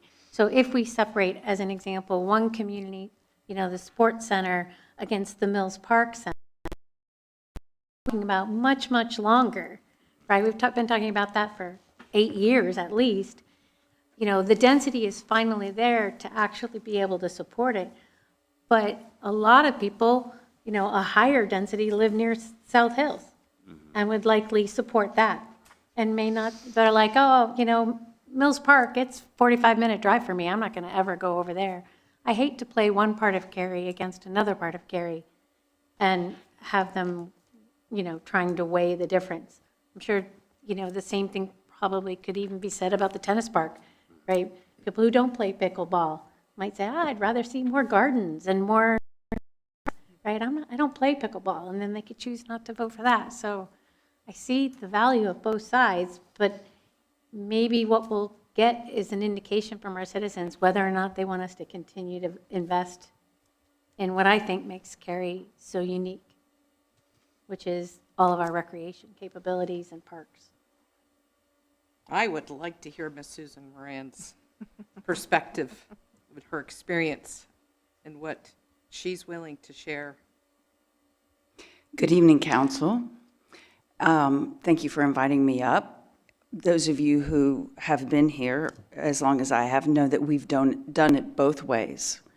There have been bond referendums in the past where we have broken out one item, and there are bond referendums in the past where we've collapsed them. So there isn't a right way or a wrong way. And all of the points that you're making are valid points. I'd like to put your mind at ease, though. The time for that decision has passed. Never mind. When we said on Monday that we put the application into the local government commission. Why do you think I called her up here? Oh, okay. Now you're done.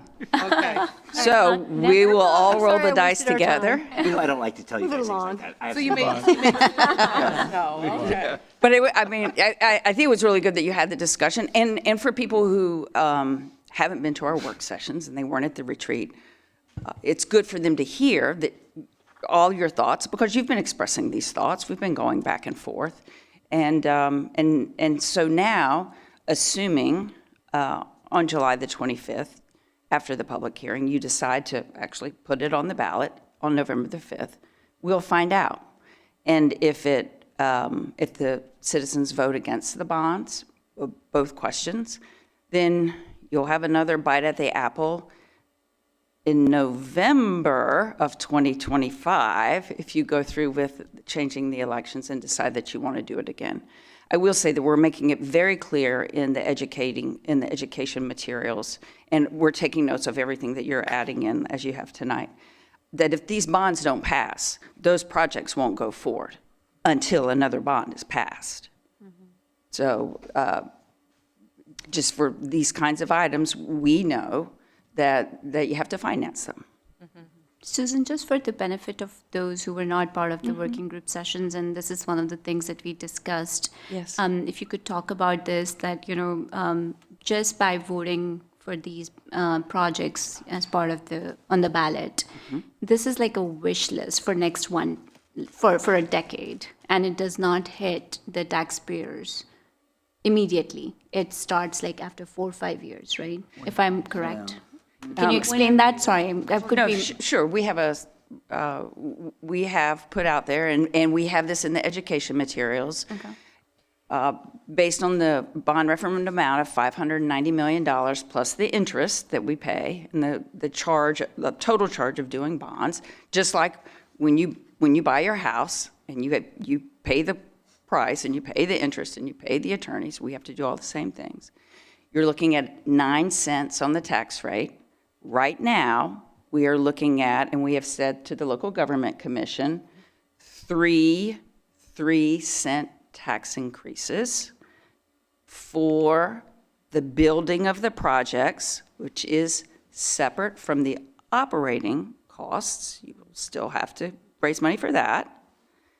2026, 2028, and 2030, that's when you would see the tax increases. 2026, sometime in calendar 2026 would be the first 3 cents.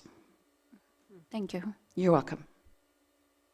Just as an example, I think you all told us that 2 cents out of the 8 cents we'll be talking about later in a few minutes are from the 2019 bonds that passed, right? So the 9 cents that we're talking about today is only the 2024 bonds. Right. When Town Manager Stiegel presents the budget, and he talks about a proposed 8 cents tax increase this year, he will talk about the 2019.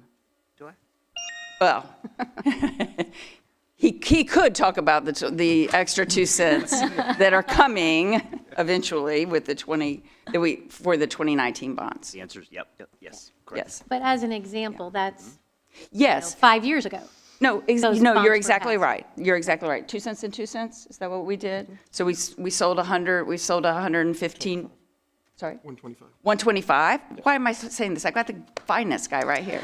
Marcelo, would you tell us about the 2019? I'm more than happy to. Cary issued 125 of the 225 million in 2021, which leaves 100 million of authorized and unissued, which we are currently planning on issuing in spring of the coming year. And Marcelo, when we sold that 125 million, do you recall sort of what the interest rate was for those bonds? The average coupon, which is the interest rate Yeah. that the town pays, was 2.90%. Just as a comparison. You two are great. Yeah. It's because I have a shoe on now. I'm cooking We're again. learning. Compared to the LGC rate that's being proposed of 5.59. Yes. Which I'm guessing was your point.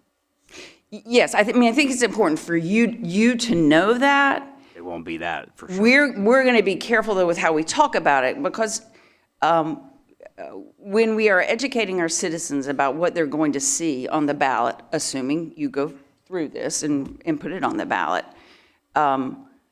we can all roll the dice and try to guess all day long what the interest rate's going to be. But what we have to do is prepare them for what they're going to see when they go to vote yes or no. And that's what they're going to see, and that's what the state has said. Tell them it's that. I have a question.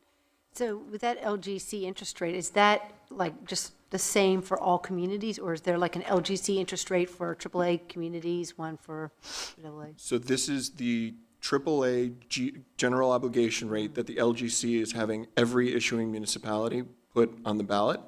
And when I asked the question, will everyone be doing that? The answer is yes, if they want to get through the LGC application process. So it doesn't matter if you're AAA or? That is the I was AAA just- rate. That is, so all the AAA communities use that one, all the AA's use a I different? don't know if there's the difference based on the rating, but I can find out. That's okay, don't worry about it. It's just, if you knew off the top of your head, I'd be curious. Although Doug's telling people it'll likely be 1%. So, at the same time. Here? He's not Not even even here here. to get We're still going to be picked on. talking about it. Tiring Yeah. tomorrow. He's already started telling people that. At 10 Other o'clock at night. questions, or are we ready for a motion? Sure. I'll make a motion. I move to introduce and adopt the order authorizing 30 million housing bonds and the order authorizing $560 million in Parks and Recreation facility bonds. Designate the finance director to make and file with the town clerk the sworn statement of debt of the town and the statement of disclosures which are required by the Local Government Bond Act. Direct the town clerk to file a copy of the statement of disclosures with the Local Government Commission. Call for a public hearing on the bond orders on July 25th, 2024 at 6:30 p.m. in the council chambers at Cary Town Hall, and direct the town clerk to publish the bond orders. There's a motion. Is there a second? Second. Second. Discussion. All in favor, please say aye. Aye. Any opposed? Motion carries unanimously. Thank you, Thank council. you. Thank you, council. We now move to our last discussion item, and it's a big one. Yes. Fiscal year 2025 recommended budget and resolution for tax collection. Our town manager, Sean Stiegel, will present the item, and council may take action. No, we kind of have to take action within the next couple of days, anyway. Yes, and I have a surprise. It's going to be very brief. So good evening, Mayor and Town Council.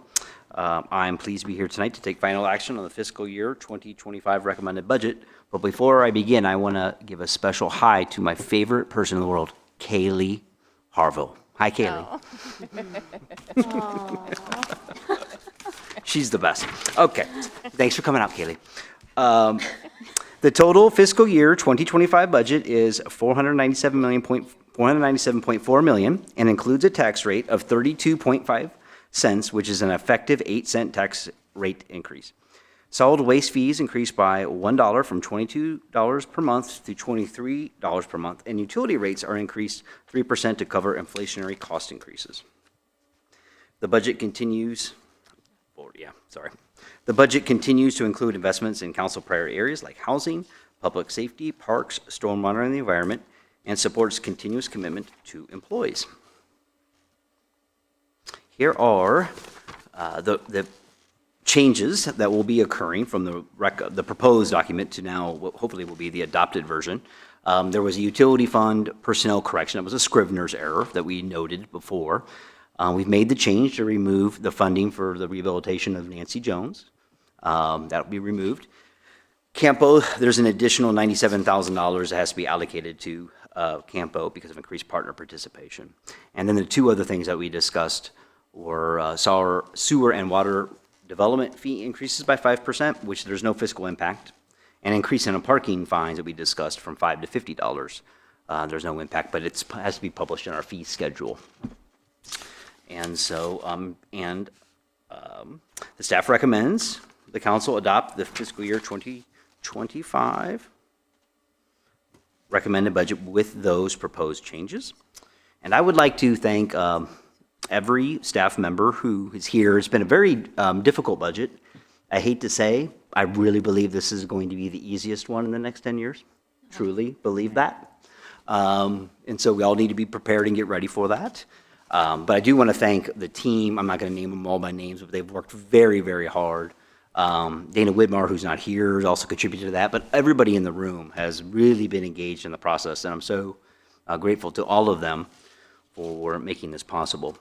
And I really wish, I think at this point we're just talking to ourselves. I don't believe there are any more citizens here, although hopefully there are some watching.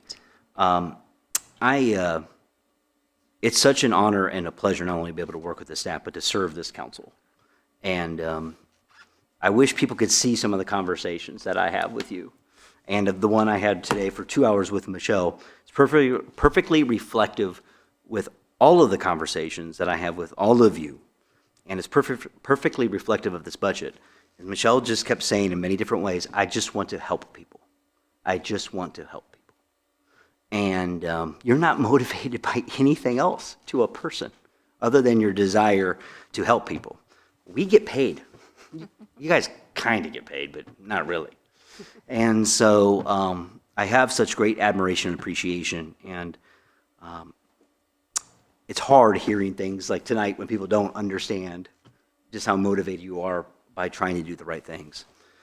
This budget with an 8-cent increase is not something that anyone relishes or enjoys, but it is reflective of what the citizens want as far as their relationship with the town and the services. And as we even saw here this evening in the Waverly discussion, those improvements in traffic, those are millions of dollars that aren't in the budget.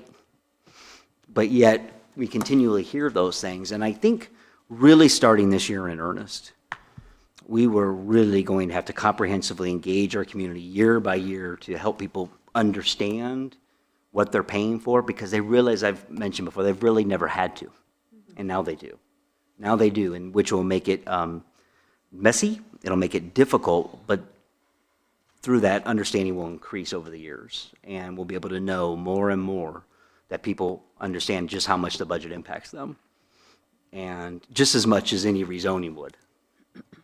So council, thank you for your leadership. Thank you for asking lots of questions. Please continue to do so.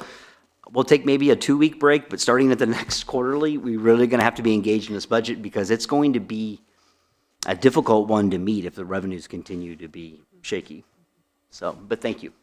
Thank you, Ms. Stiegel, and I want to thank staff and I'm sure you're going to hear that from every council member, but you've heard for years that we want to be the best of the best, and we want to be at the top of the arc. And so you go, okay, this is what it's going to cost. And it was really hard to hear, and so we had to make tough decisions. And thank you to my colleagues for holding these work sessions and going through item by item by item. And for some of us that have been here forever, it was painful at times, I'll admit, but it was something we had to do. And it was good to do. So I'm not faulting you, I'm thanking you for going through that process. I've done 20 of these. Jack, you've done what, 70 or 80? And I know Jennifer's done a few, but this is one of the toughest ones because it's not something that I want to do. It's something that I feel we should do if we're going to do what we said we're going to do, which is stay on top of the arc. So that was what I've been wrestling with. Are we going to stay on top of the arc? I want to. And that's hopefully what the majority of Cary citizens want. And they will, like you said, have to understand in the future, this is what it's going to cost to stay up here. So thanks to everyone, and I'll open it up to my colleagues and let them. I'll make a few observations. We would not be in the situation of having to raise taxes by 8 cents if we had been steadily increasing taxes, whether we needed the money or not. But we had told the citizens we would only increase taxes if we absolutely needed to. And for that reason, we kept our taxes extremely, extremely low. I found it very surprising that even with this 8-cent tax increase, we are still, for at least another year, the lowest tax rate in Wake County. That's very surprising to me. And somebody was talking to me, and he's like, well, with this tax rate, I might have to move. And I was like, okay, but then you can't stay in Wake County because you're not going to be able to sell your house and buy a like house and pay less taxes anywhere else in Wake County. And this is an indication of what all the municipalities are dealing with. Higher inflation, lower sales tax. We are a little bit unique from some of the other communities in Wake County that we have slowing growth rate.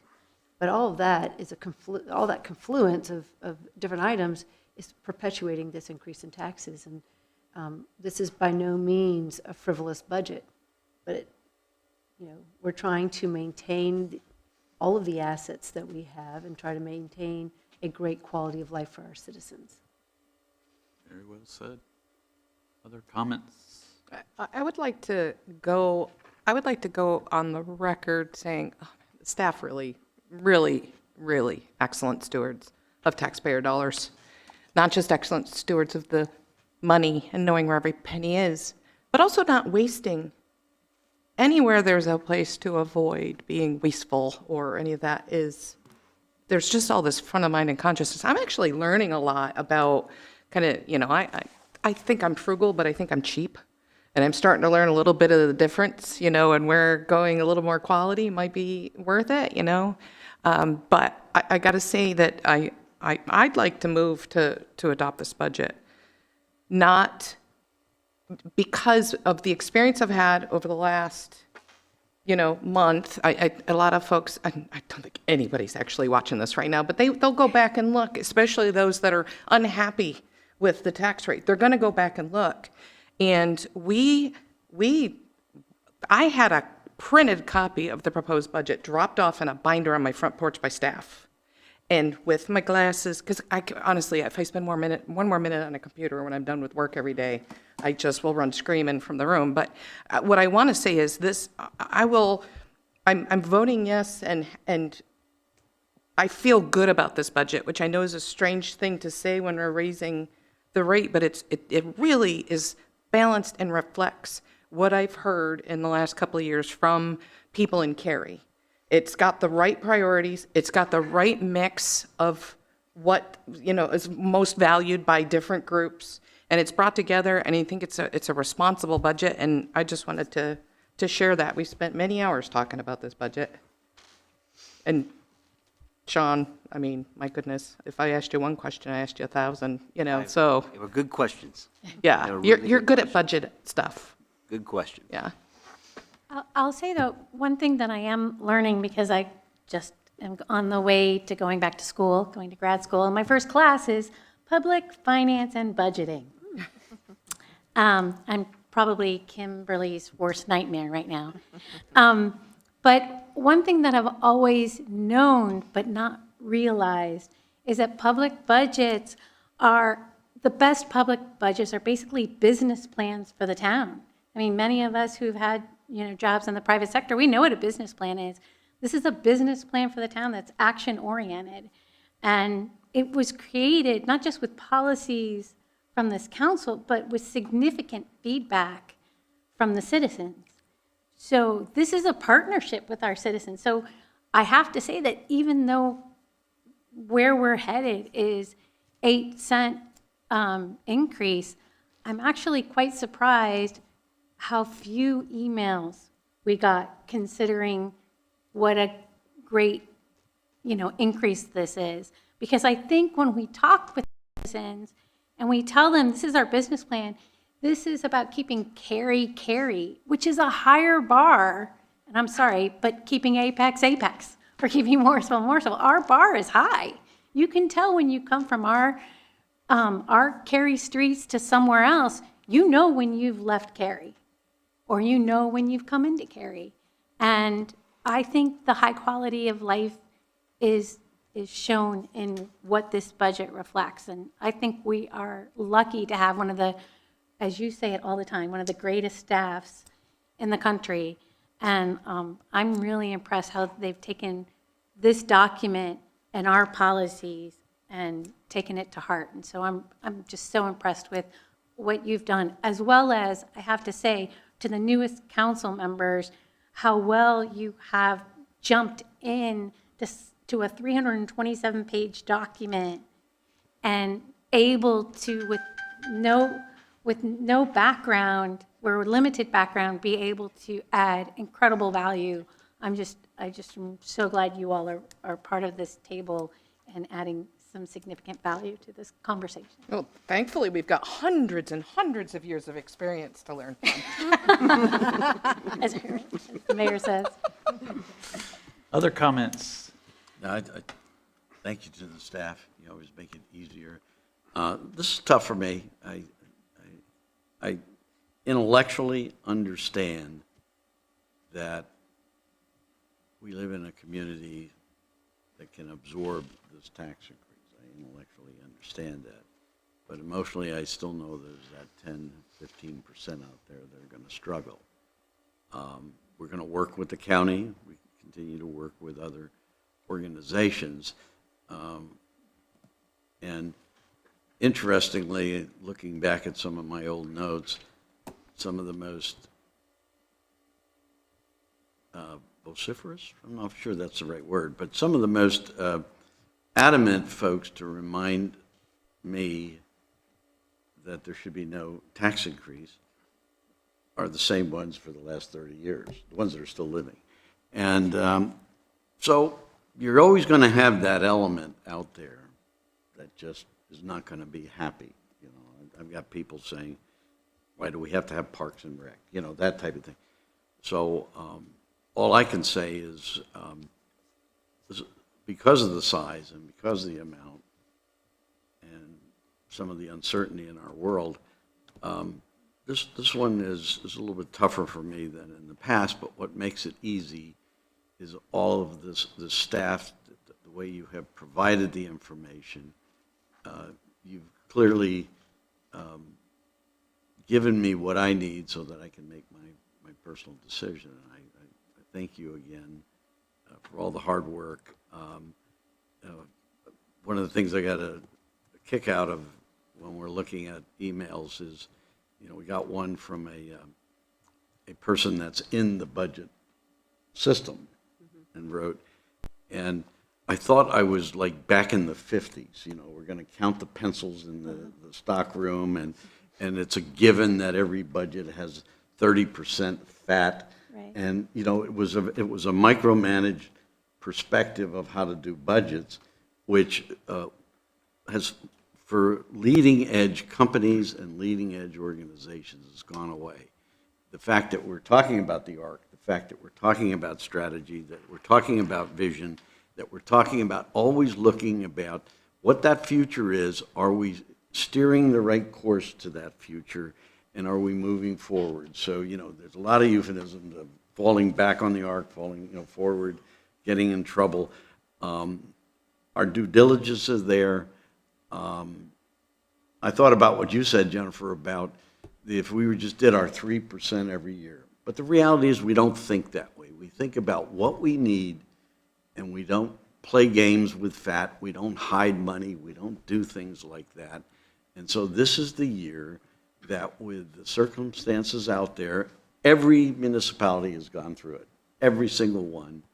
And even though it feels like a lot for us, we're still at the bottom of that tax base curve. And I think, we may not be able to stay there forever, but I think it speaks volume for how hard we all work together, both as a team here, but as a staff, to come forward with the recommendations you did. So thank you again for all that you've done. Appreciate it. Other comments? I agree with the council members who spoke before me, and I believe that this budget reflects the priorities of our community members. I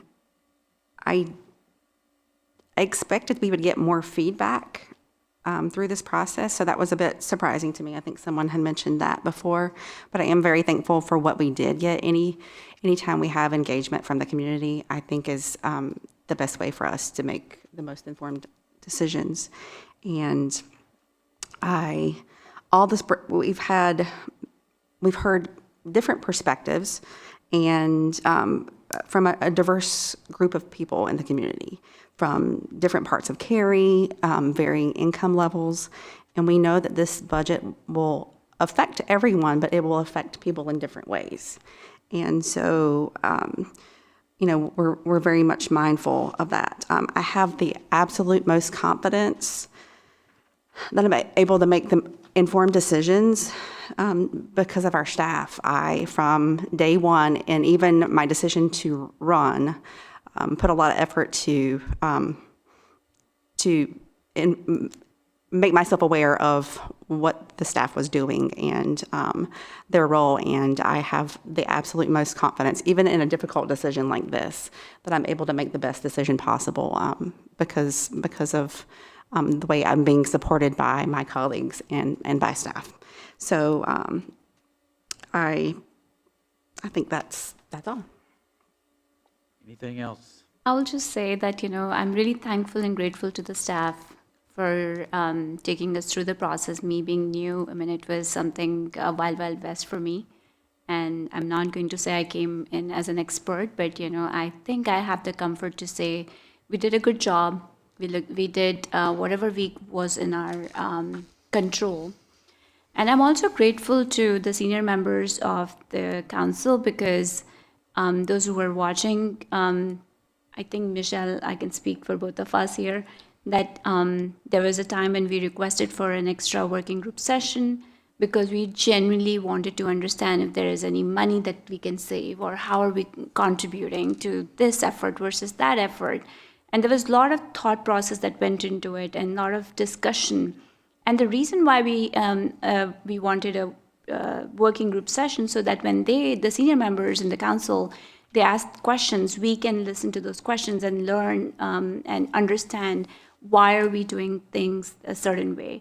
And, we collectively, I think, tried our best.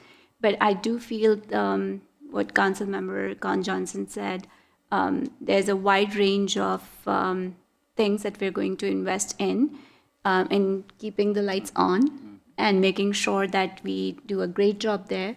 But that does not take away the fact that, yes, this tax increase will create burden on some families. And it's not lost on us. I think, we're definitely aware of this. And we're going to continue to make sure that we can work with the Wake County government, or we can, internally discuss how do we make this better for everyone. Hopefully, we can at least aspire to do that. Thank you. Very good. Any other comments, or are we ready for a motion? I'll make a motion that we adopt the FY 2025 recommended budget. Oh, are there changes? With the changes, adopt the attached resolutions authorizing Wake, Chatham, and Durham counties to bill and collect the town of Cary's real property taxes in fiscal 2025. There's a motion. Is there a second? Second. Second. Discussion. All in favor of the motion, please say aye. Aye. Any opposed? Motion carries unanimously, and we have a budget. Thank you once again to staff. Yes, thank you. That concludes our agenda, and this meeting is adjourned. Picture, right?